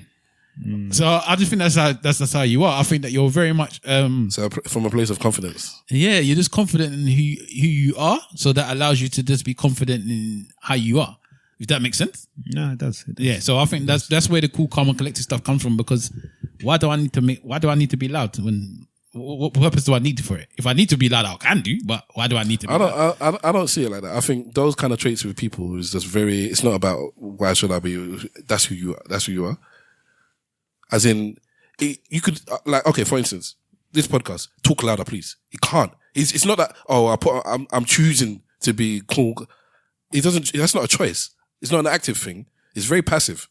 And I don't know if you're saying if it makes no, but there are people maybe not with him, but there are people that are very calm and when they're ready to rah like a dumb dragon. I'm not saying he can't, but they choose. But when he but this is my point. I don't think it's a choice for him. If he switches, he'll switch. It's just his barometer for switching. I think is very high. It's not like maybe mine or yours. It's all the way over there. I think that when he switches, even though when he switches, we just don't see it as the same way that we think a switching is. Yeah, I've seen him switch. Yeah, but for me, he's still calm. He's still not there trying to drag somebody from their root or their headpiece or something. I don't say that. Maybe you just never seen it. That's the point. Maybe that limit is a lot more than other people's limits. I don't know if you've seen him. I'm trying to think of just. I've seen him angry. But maybe not switched in. Yeah, a few times. He's too South London to not have the thing where it's like, oh wow, I didn't see that side of Mr. Wolf. Yeah, last time I switched properly is when someone tried to diss my brother, bruv. And I was like, rah. Even afterwards, like my brother was like, I didn't expect that. But sometimes it happens like that. Yeah, I've seen you too, boy, for real. You know what I mean? But yeah, at the time when it needs to come, then you bring it forth. Like when you told me that the guy was robbing your car and he was looking through the window, I expect you to be the person that will get dressed. Before you go down there, the guy that's hold on 1 minute. Let me pull my chocolate. You're not going down there just running in your pants. You're putting something else before you go down there to make sure that you're acceptable when you're attacking them. Okay, Wiley, who are you in your circle? I've got about 4 different hats. Right. So my hats always alternate. So in the world where I'm dealing with trying to resolve problems, I'll be calm and collective, trying to resolve problems. In the world of being in my workplace, I'm very jovial. But then people may not see that jovial side. I'm very playful and jovial in my workplace, but it's not necessarily how I always am at home. It's not necessarily how I always am in my other worlds. And then at home, I'm very solution based. Everything is about trying to find solutions and trying to make things work. So I think the problem I've got is I do wear about 4 different hats, and then trying to find which, and this is where I think the point that the speaker was making about where do you find your own happiness, your own peace is difficult if you're wearing so many different hats. Because I think generally as men, we will have at least probably about 2 different hats we'll have. We'll have the provider hat or the solution-based hat. So provider hat and a solution-based hat. Because we're expected to be finding solutions. We're expected to be providing in a family setting. I would say that's the same hat. Yes and no. Because providing means that, for me, means that if we need to bring whatever for the family, that pressure, we carry it. Finding solutions for me is more about if there is a problem, then we will try and find that solution. Yeah, as opposed to something needs to be done. It's my job to do it. I don't think it's necessarily always a problem though. It's not necessarily. That's what I said. Something needs to be done, and your hat, as you've put on yourself, is it's my job to sort it out. But I think that's more. The 2 things for me would be solution. Is if something is a problem, all right, I'm expected to get that solution. Okay. Whereas if I've got to provide, I look at it as I've got to. It's my not chore. Chore isn't the right word. It's the thing that I have to do. Responsibility. But it's not always my responsibility to find a solution. I just always try and find a solution. Whereas it's my responsibility to provide. Not to say that in my household I'm the chauvinist and I do whatever, but the mindset we have, and I think maybe coming from I don't want to keep saying Nigerian, West African background, the mindset of the man of the house was that the man of the house was meant to be the provider. So that's sort of ingrained into how I think Not necessarily that I'm meant to do that, but I think like that. You are meant to do it, man. Well, that's just how I think, innit? I take it as normal. I know not everybody views it the same way, innit? So I can't say that that's how it's meant to be, but I view it as it's meant to be like that. But I can't impart that on other people. But what I definitely find with myself, like I say, I wear so much different hats. Finding my own self to say, right, what is the hat that makes you? What is the hat that makes you happy? I couldn't directly tell you, apart from me being like what Hala said, isolated, doing my own thing. I still would argue that the two of the hats you mentioned is the same hat. The reason I feel it's important is because otherwise, if we want to break down everything into tiny little minutiae, then we can have 1,000 hats. And for me, it's like a protect, provide, control, like a leadership basically kind of thing. It's a hat. And to say, oh, this type of leadership and that type of leadership and that, because each of those traits you're talking about were leadership traits. And it's like, it's just a leadership hat. To try and break it all down into different things, it's like, you're doing yourself a disservice. Because it's better actually just put it all under one banner. I use different attributes or different skill set of my leadership, if that's how you see yourself, in this setting, then I might do in this setting. In this setting, I need this, and in this setting, I need that. But it all comes under the same banner of leadership. And I think it's better for us to be able to fine tune and to understand our thing. Again, going back to what I'm saying, we need to understand things before we can deal with them correctly or work with it or whatever. If you don't understand it, you can't beat it. Wherever it may be, whether it's from cancer to a football game. If I don't understand the team or the opposition, I cannot beat them. And why am I losing? Because you don't get it, bruv. Yeah. You don't get why why you can't score against them, because I don't understand it yet. One day we're gonna find out and people are gonna start scoring. Fucking awesome. All right. So that's what I'm saying. That's why I'm plugging on it. And some people listening, why are you pushing the issue? Because it's not. I think you're wrong. I fundamentally think you're wrong, and I would like you to see that. I would like you to agree with me. You know what? You know what it is? I see myself. I do see myself as a leader, but I see myself as a democratic leader. All right. I'm never going to be the person that will come and say, right, we're going to go this way. This is what we're doing. Yeah. I ultimately, that's what I want you to agree with me on what we're doing. But if I'm never going to be the person that's going to say, right, we're going to go left. If push comes to shove, I'll say, you know what? If it's on my decision, we're going to go left. But I'm always going to look at everyone else around me and say, right, what do you all think, to take it on board? Because I don't think that, and this is why I say about responsibility and, I've forgotten what the first one was, but providing and solutions. Because I think that sometimes we don't have a choice but to provide. But we do have a choice to find a solution. I do have a choice to say, you know what? I may have an answer, but I don't have to give you that answer. I may have the solution, but I'm not going to give the solution. But I don't think we've got a choice than to provide providing in a certain circumstance in the house. Sometimes you'll find that women are amazing at finding solutions to things. Brilliant. And then they impart that to Will you? Sorry? Yeah, like my missus. I actually think men are better at that. Well, I'm not saying who is better. I'm just saying that women are amazing at it. And sometimes there's going to be a time where men may not know what to do. And then they will impart that information to the man. But at the same time, when it comes to leadership and doing the things that a man needs to do in terms of providing, a man still needs to provide. Do you get what I mean? If he's there. If he's there, of course. But I think when it comes to, I agree with the solutions in that I tend to be, I used to always say it to my partner that she would give me the solution for something, but I wouldn't hear it until I've got to process it myself. And then when I'm now doing it, be like, okay, you're doing what I said anyway. But you have to. That's a feminine trait, bro. But you have to process it yourself, because if you say this is the solution and I don't view it the same way, until I've actually thought about it and I've made sense of it, I'm never going to go and agree with you. So they're 6 steps ahead of you, basically. 6 steps ahead, 10 even. 10 even. Yeah, I see that as more of a female trait. If you speak to most men, they'll be like, I told her this, or blah, blah, blah. And then somebody else had to tell them. They had to see it on TV. The TikTok message, I mean, they come back, oh, husband, boyfriend, what do you think about such and such? Like, I told you this 2 weeks ago. It's so most men will be like, I've gone through this, but anyways, but it's cool. They don't listen to their man. They listen to everyone else but their man.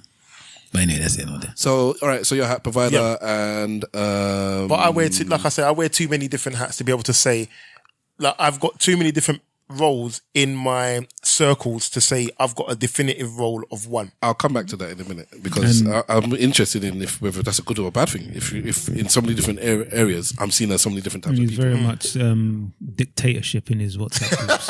All this democratic malarkey. That's not you're true. the head of the groups. I'm the admin. I'm the admin of two of the groups. Introduce me into the bands. Oh yeah, definitely. Dictatorship, bro. How long are we going for? Been recording for 2.5, but obviously, let's wrap it up soon. Whatever. I need to use the link. Wahala. What hats? How do you think people see you? I just think people see me as controlling and funny. Because funny and controlling. Funny and controlling. Because remember, it stemmed from you saying when you're not yourself in a certain circle. So that circle where you're talking about is the funny part. I think people find me to be entertaining and controlling at the same time. Yeah. I think the more you know me, the more controlling you see me as controlling. The less you know me, the more you see me as entertaining. Is that a good or when you're saying controlling, is that a good or a bad thing? As in good controlling or bad? You don't. No. But how would others see you? Do you think as in controlling? Is that good or bad? Well, look at the example that we gave earlier a minute ago with my brother. That was annoyed with me because he believed I was controlling the situation. So I suppose it's bad for others. It is bad. For me, I do things that I want to do for myself. Yeah. Like I don't do things for other people. If I don't want to do something, I'm not doing it. And that can be seen as controlling. It's not necessarily. If you're doing it with just yourself. No, because not just myself, because then it affects other people, isn't it? I don't want to sit down and wait for you, because why am I waiting for you? So then now that it seems like I'm controlling whatever situation that I'm in. There's a difference between controlling and affecting. Whatever then, whatever you want to call it. Would you have that? Would you apply that differently to your family? No.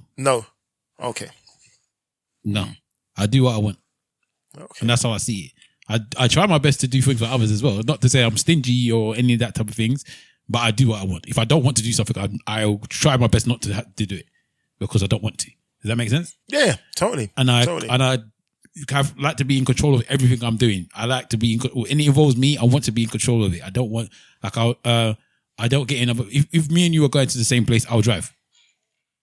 Okay, to be in control of your own destiny of going. Yeah, when I'm going, when I'm staying, and whatever. Even if you want to come with me, that's fine. But when I'm going, I'm going. Yeah, you understand what I'm saying? That type of like, if you want to go down to a minuscule type of situation, that's how I am. Some people you might say I've got like a leadership trait as well, because that's how sometimes it can be looked at as leadership as well as controlling. Because you got somebody that's there that's like the true north or whatever. Like if people are going wayward, I'll be the one that's saying, "What are we doing? Okay, we're gonna go and do this, basically. Or we're gonna do this now because why we can't just be running around deciding that we're gonna do everything." But yeah, I think in my circles, as again, I just think. Why is it you might say I got leadership? Why isn't it I think I have a leadership? But I think that you said you might say no, because you have said it. I've heard you say. Well, it. what about you? I'm asking what you think. No, I think I can. I think I'll do what what you might see as leadership to me is I'm doing what I want. I'm not waiting my time for anybody to tell me what I'm doing. In my head, it goes into I am doing this, and I want you people to do this as well. So we're all gonna do this. No. There's a difference between. So if it comes down to these people are doing something else, nothing to do with you. Mm-hmm. I don't know. You can happily step in. It's different. I'm not saying that they don't overlap, but there are two different things. Okay, I think those are my two things. I think I am seen as entertaining and controlling. Okay, what about yourself then? I don't know, man. You can't say that after that. Well, because we need to be moved quite fast actually. Because we are getting done. I'm the annoying, blunt one in most places, like kind of like Wahala, or maybe like you. The closer you are to me, the more you know me, the more I'll become blunt to you as a person. And yeah, some people will see me as annoying, some people won't actually. So if you jive with my personality, then you don't see me as annoying. If it causes friction with you, then you'll find me very annoying. But unless you're an idiot, you won't say I'm not honest. There are some idiots out there that take people's honesty for like being fake. Yeah, and it's like you just actually don't know what realness is now, because I don't know what world you've been living in where somebody just being honest comes across as fake to you. So that's it. I don't know. There's people that once you don't know me well enough, So let's say some of the people that I might go to work with that I don't talk with, and whatever you see me as, it doesn't even matter anymore. I'm like a blank slate to you, because one day you might see me smiling. I go in and I go out, so you don't see me. So I don't even how they see me, it doesn't even matter, because it could be, each person could say have something different about me. So I'm more talking about people that know me a bit well, and they'll see me as the honest one, the annoying one, and maybe helpful as well. Yeah. Helpful. Is there anything wrong with being blunt? I have no issue with it. Yes, there are times. You already explained what the times when there might be problems when they're being blunt. Yeah, it's not benefiting you. And I was defending it. It's not. But then this is my point. Okay, let me not get too excited about it. Sometimes being blunt for person A is what they need to hear. Especially, and it could even be when they need to hear it. It could be like, as you said, with the thing that your missus could tell you something, and then later on it resonates with you. Sometimes it's like on Monday you told me, then Tuesday, Wednesday, blah, blah, and then on Saturday for some reason, Saturday was the day that my body was ready to accept whatever it was that you've been saying all week. So sometimes it's not even about the bluntness; it's just right time, right place. And then for some people, so that's one person, they need to hear it, they hear it, it's cool. And then for some other people, they're not ready for that full stop. They haven't got to that point in their life where being blunt is something that helps them.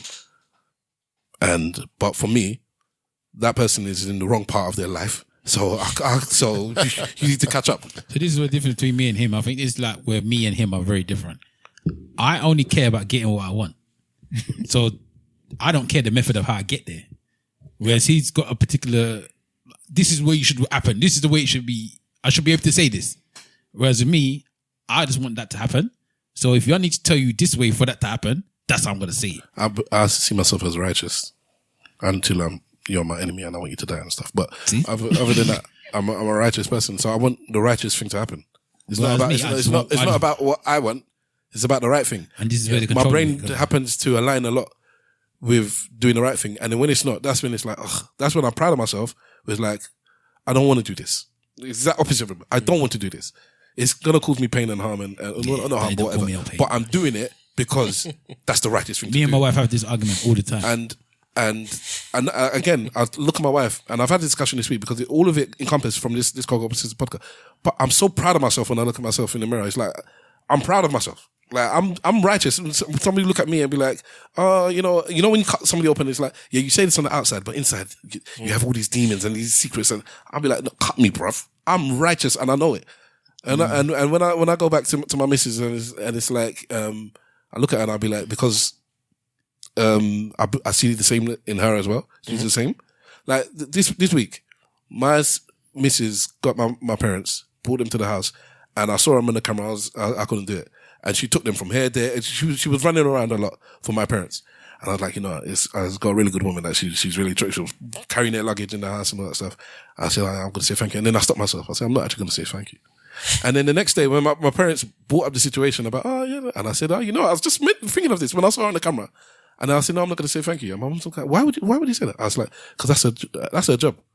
Like, you as her parents are as my parents. You're her parents, isn't it? I said, I'll do exactly the same thing for her family. I'm not, and my brother always has an issue when I say it's almost an insult for her to say thank you to me. Because if you're saying me thank you, it's like, you're doing something that's above and beyond what you should be doing. And I'm not doing above and beyond what I should be. That's not correct. I don't get me wrong. I get it. If she gives me a glass of drink, thanks, babe. Don't get me wrong. There's nothing wrong with saying thank you for doing something that is your job or you should be doing or is expected of you. But I just think there's a different type of thank you where it's like, this is your job as my wife to do all of this stuff. I appreciate it. I love it. I'll do something for you. Yes. But I don't need to go, thank you for helping for picking up my parents and for helping them in. That's what you're meant to do. No, because you could say that, but she might have gone above and beyond what she is meant to do. What she was meant to do is pick up your parents and take her to your house. But if she now picks them up and feeds them, that's what she's meant to do. That's not above and beyond. No, that is above and beyond what that's the righteous thing to do. Okay, and I've married a righteous wife. Well, let me tell you this now, yeah? I'll tell you this now, and this is where, again, I think that we talked about this previously already. Do you know how many times that our parents tell me thank you now that they would never have said in the past? They message me now out of the blue, thank you for doing this and thank you for doing that, because they appreciate it. Yeah, because it's not as much as... It bothers me when they say all that stuff. Why would you be bothered? Because I know already. I know. I'm not one of these people you have to run around and tell me thank you for. I know. Do I think you don't appreciate it? It's not for you. It's for them. That's fine then. Okay. It's for them to be like, I am happy that my child has done this. Or I am happy that my child is able to do this. And sometimes they're thanking themselves because they've raised somebody that does the correct thing. I was watching the Fat Joe and Jadakiss podcast, and it's the one with Alan Iverson on it. And then his mum come on right at the end. Fat Joe knows them. He knows the mum. He knows them. He's got this story about when they were younger. And he puts the mum on, and she's talking, and she said, "My son told me," and she started getting welling up, and she's like, I told him I was so proud of you. You know, I'm so proud of you. I'm so proud of you. And then the thing that I actually got emotional, she's like, yeah. And he told me, "Mommy, I'm not finished making you proud yet." I was like, yeah. I was like, yeah, that's, that's gangster. And it's that kind of thing. That's what I'm talking about. It's like, I'm not done. This is my job, Mommy. This is my job, Daddy. Going back to what you was talking about previously, I know we're going back again. When you were talking about Paul Scholes, actually talk about Fat Joe. I don't know if recently they've been bringing up Fat Joe's, because I don't know if anyone knows that Fat Joe's oldest son is actually what's the one? The term I don't know, but he's mentally. He's the one that you've got where the epilepsy. No, he can't talk. Can he? He's non-verbal. Non-verbal, but he's also you know the one where they kind of all look the same. I forget what it's called, man. Oh, is it Down syndrome? I believe that his son has Down syndrome. And when his son was born, the mum basically wanted to give him away. Then again, this is Fat Joe, so we have to take this with a Fat Joe salt and pepper. Add 100 lumps of liberal salt on it. Yeah, but the story will be there. But it'll be there. But apparently, the when the baby was born, he doesn't say the mum. He said some of his family members. I don't think he's the mum. Well, the mum's not involved with the boy anymore. She asked for. She said, I want to give the baby away. Blah blah blah. Okay, right, and then apparently he's like, well, he gave her like $5 million and said, yeah, you go. I think that maybe he was married or whatever. He split with her. Said, you go, I'll take the boy, and he's raised the boy. She has nothing to do with the boy anymore. Okay. So he got those two different levels of people that are dealing with these types of situations where some people are just like, I cannot deal with this. Cannot. Gone. And other people that do stuff, other things and deal with it like that. Again, for me, that was something that you could see that, not easy for everyone to just adopt this situation that Paul Scholes was taking on and doing with his ex-partner or whatever. It's not easy, man. It's the kind of thing that it doesn't get spoken about much in our community, Definitely. About, in any community. Yeah. I mean, I'll speak about the one that I know. But there's parents that are having children that are disabled. That is just the bottom line. And we don't talk about that enough. We don't talk about the struggles that the parents go through. Even the extended families, the uncles, the aunties, the brothers, the sisters that have disabled siblings. There's a lot that goes on that we don't generally talk about. And maybe on a future podcast we can touch on that. One of my wife's friends had 2 children with what's the one that we said? Autism. Yeah. Not as nowhere near as high on the spectrum as we're talking about with Paul Scholes' child, but it pushed her on to start studying it, and then she's got a doctorate. She's now a doctor in this field because obviously she had to experience it, and she learned about it so much that she became invested in this children's stuff. She went to school for it. Who is this person? Somebody that I know. Okay. I'm just gonna put their business out there, but I'll speak to them and see, because it would be good if we could get them on, or even actually a doctor. I was there when they had this big, massive folder. Yeah, this is what I'm going to put in now to even if they're on the phone. A doctor. We need these people to spread awareness, just like we had our resident nurse on the other day. We need people who are really strong in their field about subjects that we don't really talk about much. Yes, and that's what we can bring to the table. I think we should leave this thing. All right, okay. Because we've been talking for good hours. All right then. All right. So on that note, then we will do our church notes and our goodbyes, our social media and whatnot. So Mr. Empty Podcast, you will be there promoting and bigging up all your stuff. And also this week. No, we haven't done that in a while. I don't check it anymore because I don't see good ones that entertain me anymore. But if you see anything like that and you want to send it in, by all means. This man is happy to stay here today, boy. I'm on annual leave, I'm also on annual leave. Not me. I got to work 6:30 in the morning. Jeez. That's why I wanted to do it early. And then that's where we end up doing it. Still, we could have finished ages ago. That's unfortunate. Well, it's because I'm running up and down now after this. So let's do our church notes on our goodbyes. Let's start off with Mr. Wolf whilst I find this music. I'm going to discuss this on another podcast because I think sometimes it's good to talk about things on our podcast early doors. And I want to put forward a guest that we had on years ago. And she had a book called The Big D, or Confronting the Big D. Yeah. And it was a book about divorce. So she's very much like you, Steph, very multi-talented in certain things, but she is also musically talented, and she's got an album out on Spotify, and I want all of the guys to maybe have a listen to it.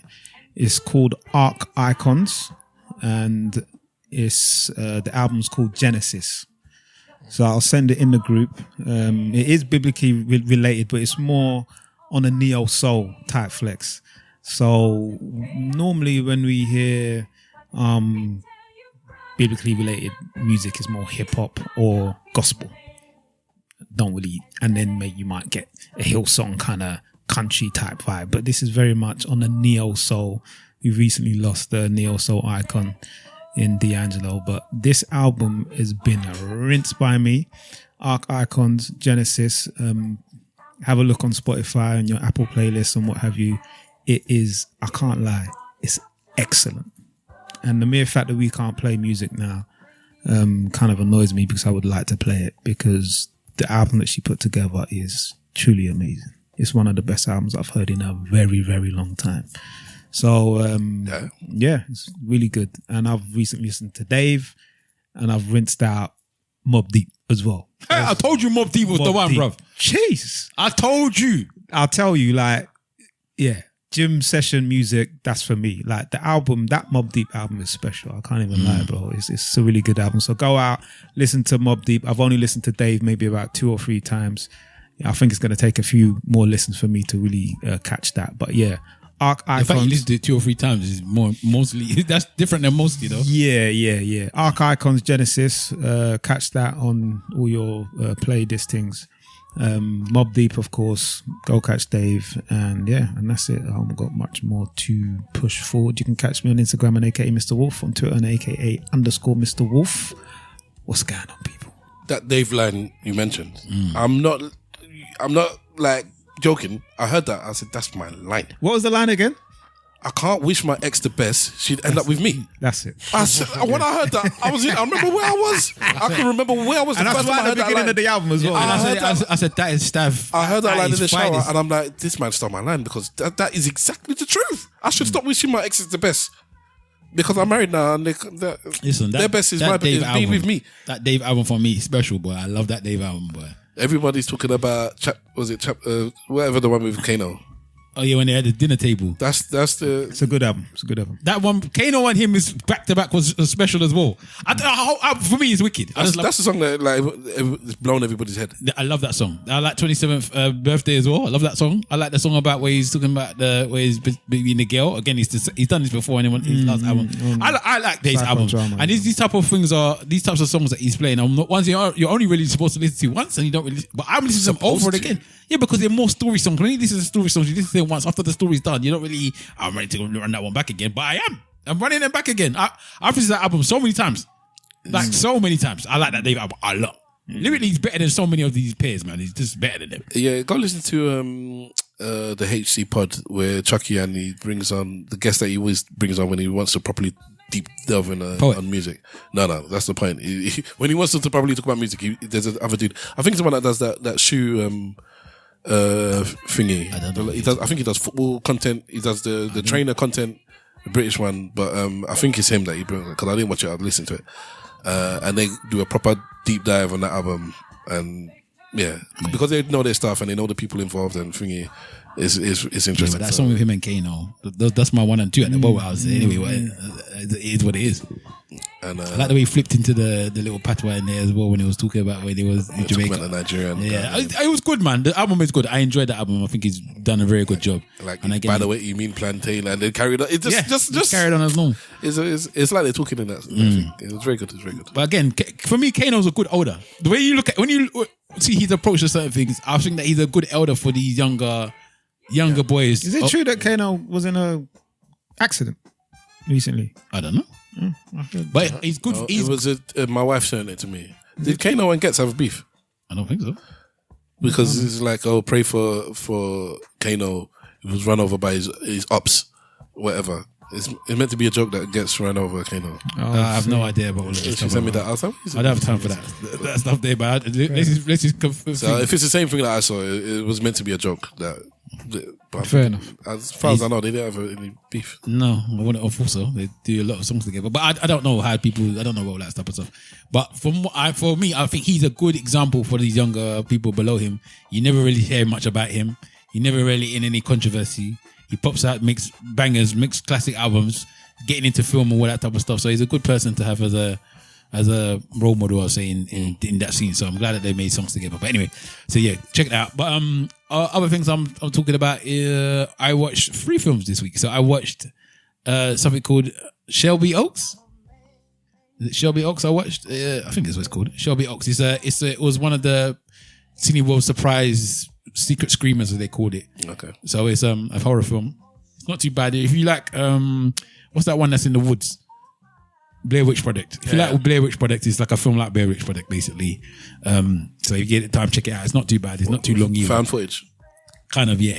Mixture of fan footage and it's a bit like that. But yeah, if you got a bit of time, you want to watch that. I think it came out this week, so you can go check that out. I also watched Roofman, which is based on a true story. True story, yeah. Yeah. That wasn't that bad either. It's based on a true story, so there's not much you can go by. I'll watch it at some point. But yeah, it's not that bad. And then I watched is it Begonia? That's the one I'm gonna actually go and watch. All right, so I watched Begonia again. All right, so this is what sometimes I need to cover my ears. No, you don't need to cover your ears at all. Man hates spoilers. Yeah. It's not a spoiler.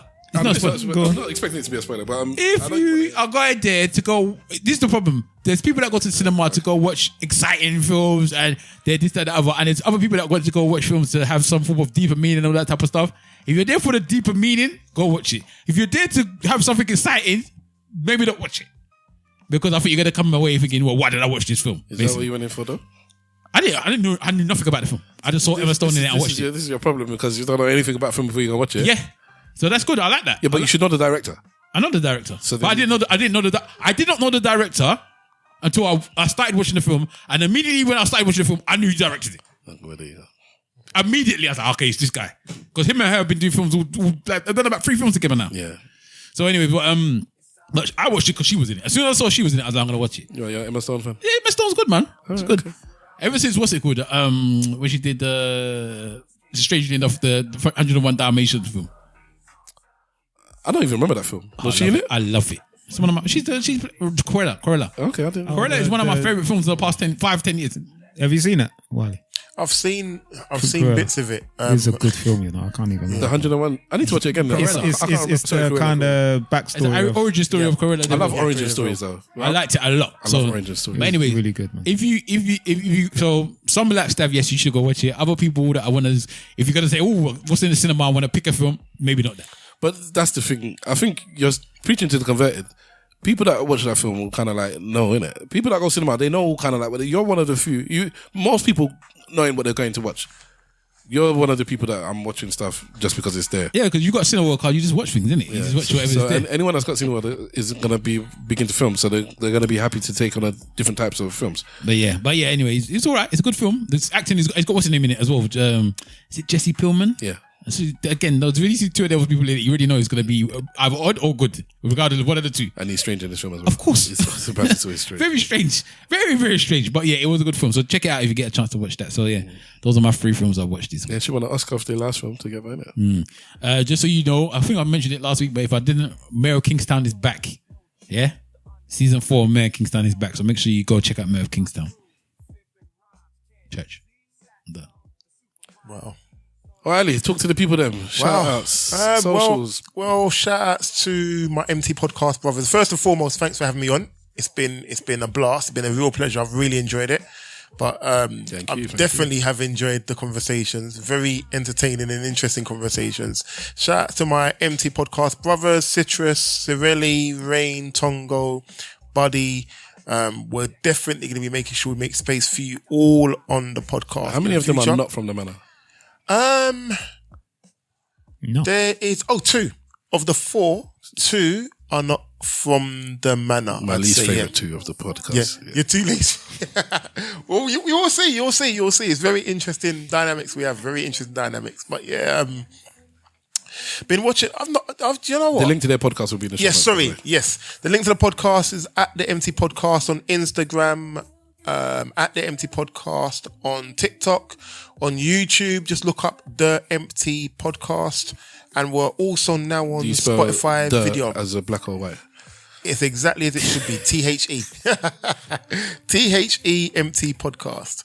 But it's I'll tell you, we had a convo a couple of weeks ago, and I'm just gonna let me try and get your views on it. Do you all have a air fryer?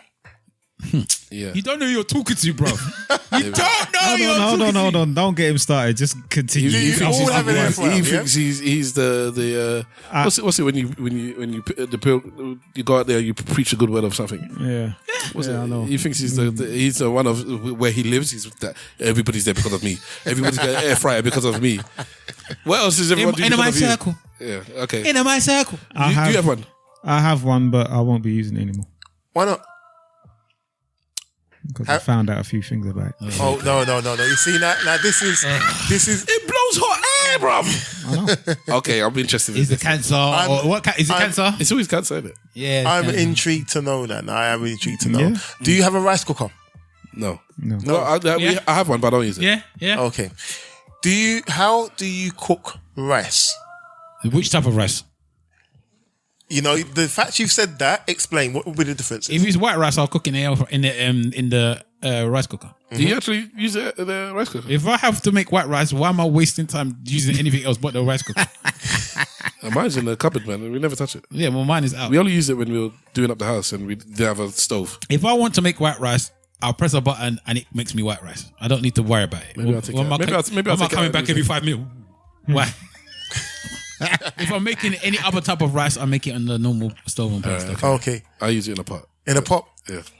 Same in a pot. Okay. How do you cook it in a pot? It varies though, innit? I don't think that there's a set way to cook rice, but the way that I would do it is that I would put the amount inside the pot. Mm-hmm. I will wash it thoroughly. Yeah. Then put it on the fire with some water. Allow that water to go down on the highest heat, by the way. Yeah. So this is my meticulous way. Okay. By that time, the rice is not soft enough to eat. So I'll give it another little wash. Yeah. Maybe sprinkle a little bit of salt on there and then steam it. Mm-hmm. And that will take me about 15 minutes tops. 15. To cook rice? 15 minutes? Yeah, 15, 20 minutes. You're cooking one small man's rice. No. Longer than that. But I'm 15, the same thing. 15 wash it to 20 minutes. Heat it with all the starch at the top, rinse it and wash it again, put it back on, salt. And now I've started adding spring, because I have 2 secret ingredients in my food and I put it in many things. Spring onions now. Or onions. I put onions in while I'm cooking my white rice. But there's normal white rice? I'll put onions in my white rice. All right, like a food. All right, so with me, if I'm cooking it on the pot, I wash it rice first, wash it. Then I put it on the stove with water just above the level of the rice. Yeah. Just above. And then I just let it cook. You don't wash it twice? No. Now, this is the interesting convo because I'll show you a clip that we did a couple of weeks ago. And what was interesting was that I expected, because my partner's Caribbean background. Now, I don't make basmati rice because I'm not the greatest for making it. I didn't grow up with it. I grew up with long grain. But exactly as you've all said it, boil it, parboil it, wash it, then reboil it is what I know. Mm. All of my Caribbean background friends would all say no, they wash it, then they cook it. Yeah. Except for one of our podcast people who said he cooks it the right way, which was my way. So it was just interesting. I was trying to work out, is it just me or is it actual... I don't think it's the right way. Basmati rice cooks a lot quicker than long grain rice. Yeah. So that might be the reason as to why they don't need to be washing it twice. Listen, I made rice for my parents the other day, fried rice, right? And the rice was taking almost an eternity to make. I just didn't understand why it was taking so long. It's because I now cook with basmati rice most of the time. Yeah? Basmati. This guy actually cooks a lot. I want to taste your cooking, bro. This is the thing, you know. We was talking earlier about I don't cook for man. About control. I kind of set that up still. we was talking about controlling him when I was saying about do you do things differently for your family. My family don't eat long grain rice. My partner don't eat it. She doesn't like it, so I've had to conform and learn how to make basmati rice. But if I was applying the level of control, I would have said no, long grain. That's it. No, I can just make my own rice and you make your own rice. That's what you really want to. If you really want to take it to that way of that, I'll just cook what you want because okay, you know what? That's one of my things. Then I actually like cooking for my wife and her enjoying my food. So maybe that's one of the things that makes me happy. So if she wants it a certain way, I would cook it that way. Yeah, if that works that way. But if I don't agree with it, I'm not doing it. The very last thing I'd say, because we had a debate probably about a year and a bit ago. At what point are we uncles? And I was sort of asking this before because one of our podcast members, Buddy, said that he is not an uncle. Buddy. He's an uncle. He's a young thing. Now, we had a whole debate about it, but I'm of the view, you're an uncle, not even by age, you're an uncle by you get to a certain status or something. At what point would you say, if you are, that you're an uncle? Can I? There are, I believe, 3, but I can remember 2 straight off the back now. Types of uncle. Levels. Okay. No, it's like a game. You progress. So first level of uncle is the official. Your sibling has a child, or someone that's akin to your sibling. Their cousin has a child, and now you're an uncle. Somebody of like an age range, not your cousin. That's whatever. Right. So that's uncle number 1, and then there's an uncle in the middle. Uncle number 2 is where it's like you've established some sort of reasoning, maturity, wisdom, age, where people can come to you and discuss things, especially as a please somebody check. Reason now, I don't know how to spell it. carry on. Okay, well, I'm interested myself now. But you've established your rationale is what I would have thought, but reason now. Okay, but no, I'm saying reason. Yeah, maybe that's why I was mixing in my head. So you have that's level 2. Yeah. Level 3 is when adults, which is the level I've recently got to. No such word. Adults now start calling you uncle. So somebody that you saw as, me and you are of a similar, because my nephew was always my nephew. You will always call me uncle. I've known him from when he was 1, 2, 3, 4, 5, 6. Yeah, fine. I meet a new person that's 26, and they say, "Oh, hello, uncle." They open the door for me. Thank you. No problem, uncle. Like, you're an adult. You've just met me and you're uncle. That's the 3rd level and the final level of uncle. See, now you've taken your. I'm not talking about drinking Guinness at the table. This is what I'm saying. There's certain levels of uncle. That's the level. We're not. For me, I always go down to certain things. Like, if I go to a party now, do I actually have to get up to get my own food? That's 3rd level of uncle, by the way. Do I actually have to get up? The third level I just mentioned. That is what I'm talking about now. Okay, because I should be able to now go to a party and just ask for meat. I don't need any rice. That's 3rd level. Like, give me a bowl of meat. Or I could sit down and somebody will come to me and be like, "Do you want food, uncle?" Yes, please. Go on, collect. And I don't even need to know the person. You know what I mean? That for me is level of uncleism. Yeah. That's when I know I've got to that Nigerian level of uncle. Yeah, almost like when you get two meat, when you become a teenager, you get 2 meat instead of just the 1 meat they've been giving you all your life. 2 meat is like an upgrade. Maybe you can look at your dad in the face.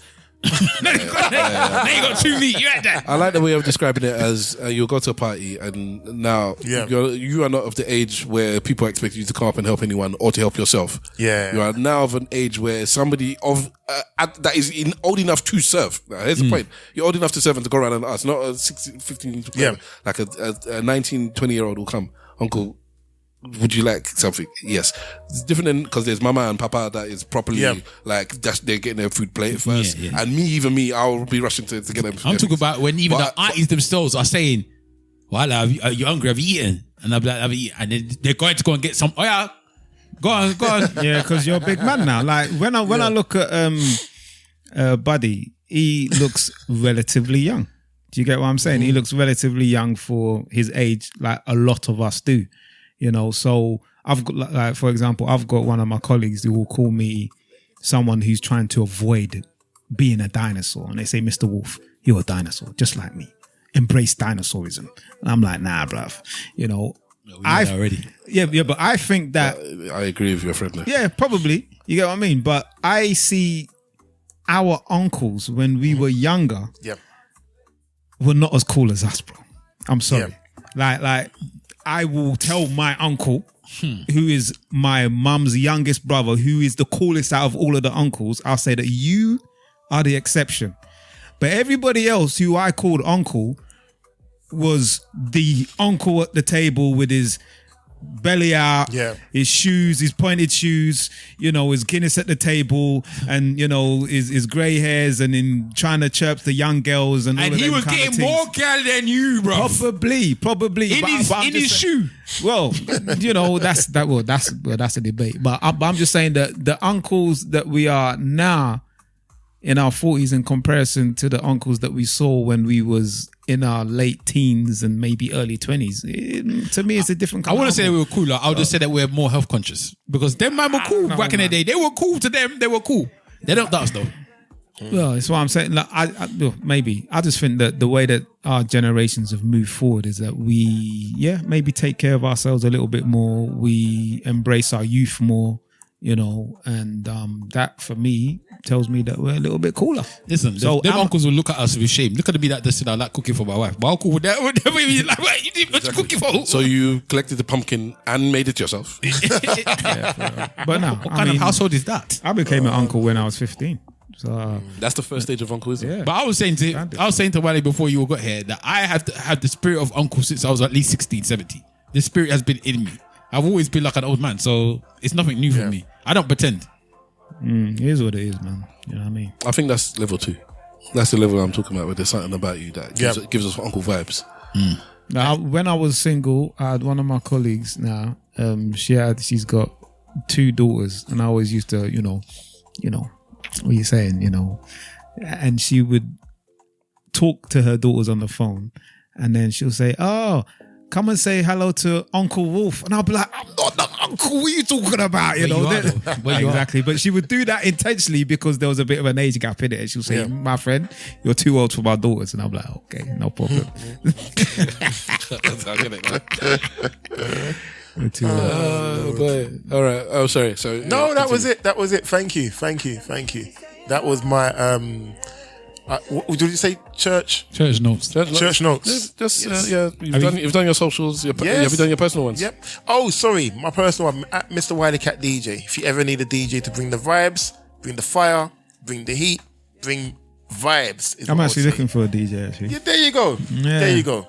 For a particular date. There you go. Many people. There was a song before the Eloquently one, isn't it? Yes. I was just because I don't know the original artist, isn't it? You know the original artist. I heard that one. You know, in fact, we're talking about disability now. Is the man that is in the wheelchair, bro. I played it.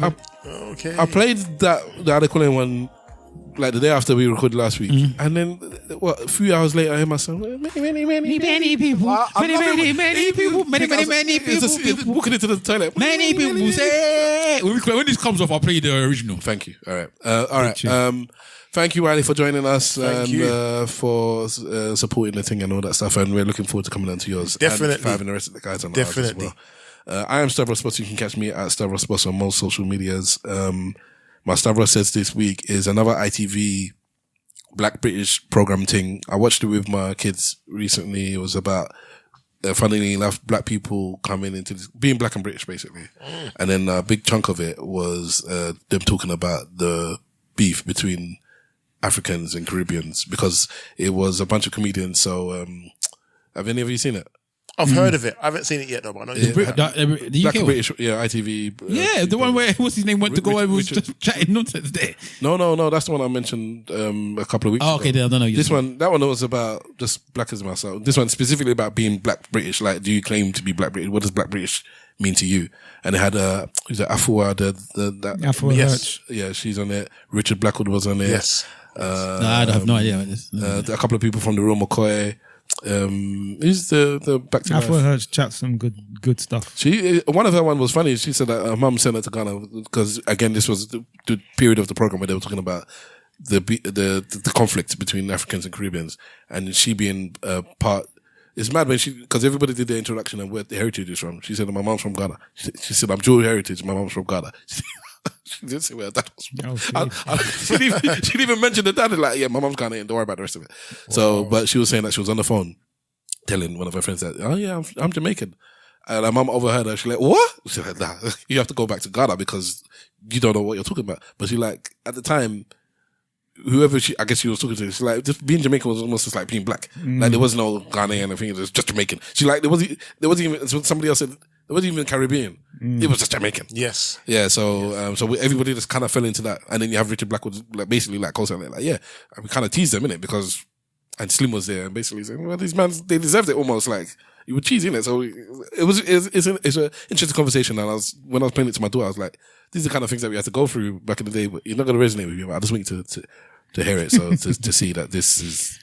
You know what's funny about that? So my stepson is half Jamaican, half St. Lucian, but yet because he grew up in this age, he's very much jollof rice, very much Afro beats, and it's confusing a lot of Caribbean people. Yeah, you know what it is. We talked about this a couple of years ago, but the things that will make us all integrate in this society over here is food, music, fashion.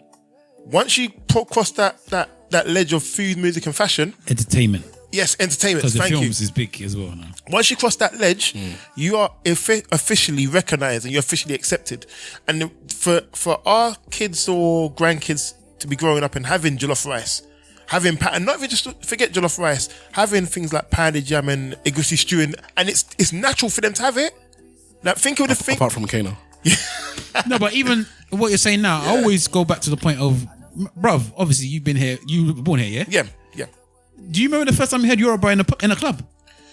The first time I heard Afro, you know what? I've got to send I said Yoruba. The first time I heard Yoruba in a club, I've got to send a shout out to the Black Knights because they were the first sound I remember because I was DJing. Ghanaians was, yes. They were Nigerians. No, Black Knights on Nigerian. Sorry, I'm talking about 90%. 90% and Dennis and them lot. Yeah, no, Black Knights were officially proudly Nigerian. Yes, very true. And they were flying that flag everywhere. And that's where I first heard Yoruba properly in any clubs. Exactly. And for me, that was the biggest sense of pride, and like it was just a mad feeling. I was like, I'm hearing my language in this club. I'm not hearing bashment. I'm not hearing patois. I'm not hearing American slang. I'm hearing Yoruba being played, and there's people around me screaming in Yoruba. Yes. That's not Yoruba. And I'm like, my God! I never had this. I never had this feeling. Yeah. The only one time I had it was when people was like shouting at Yoruba, and I'm the worst kind of Nigerian where it's like if there's a song in Yoruba, I'm not even trying to. Because I can't speak the language. I don't even try and like even replicate the words that are there. So people are singing the words that I can't sing. I know they don't understand it, but at least they're singing it. I can't even remember the words they're saying because I've even bothered listening to it. I'm just jiving. And that's what I was like. But that's different because this non-Nigerian person actually knows more Yoruba words than me now. Can you understand it? No. Okay, cool. It was mad. For me, it was just mad. It was just one of the best experiences I've ever had. Almost cried. Yeah, man. It was that deep. It's different. I would have liked to have seen you cry, bro. I did. I want me to be in pain. Like, no, but that's not pain. Almost. That's happiness cry. All right. So that's Master Bro says. Again, thank you, Wiley, from the Empty Podcast for joining us. Thank all of you for joining us for this episode. Including Sanny, boy. Yes. Godspeed, Sanny. Godspeed, indeed. Our hearts are with you, bro. Yeah, so if you're listening back to this. God bless your missus. If missus is listening to this, sorry, we trapped him in it. We held him here and we didn't let him go. And then eventually he fought us all off and he found his way out. So he's a strong, you got a strong dude there, man. Be proud of him. All right, hashtag ESN Pod to start joining the conversation at ESN Podcast on most of social medias. ESNpodcast@gmail.com if you want to send anything. If you miss Am I the Arseholes or any scenarios where we discuss things as fully grown honkles, then by all means send in something. If you see something, send it dilemmas in. and that. Yeah, and we'll get through that as well. Also, remember to like, subscribe, send us a message on Spotify, comment, all that stuff. We do enjoy reading it. It boosts my tiny, because my ego is so small and fragile. Yeah, those little comments just boost it a little small, make me feel like a real man. Make me feel good. Shout out Halle Berry, boy. For real. This man is just doing AI everywhere. I just made it just now. This AI thing's mad. I know fi beg, eloquently saying nothing. You made this now? About 5 minutes ago. Mad thing. You see this?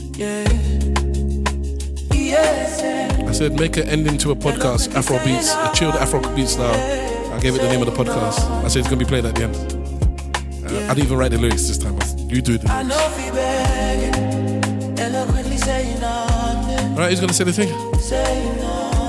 And if you ain't saying nothing, say it well. Slack for life. The world's coming to an end, y'all. End times. Ride it till it comes off. Ride it.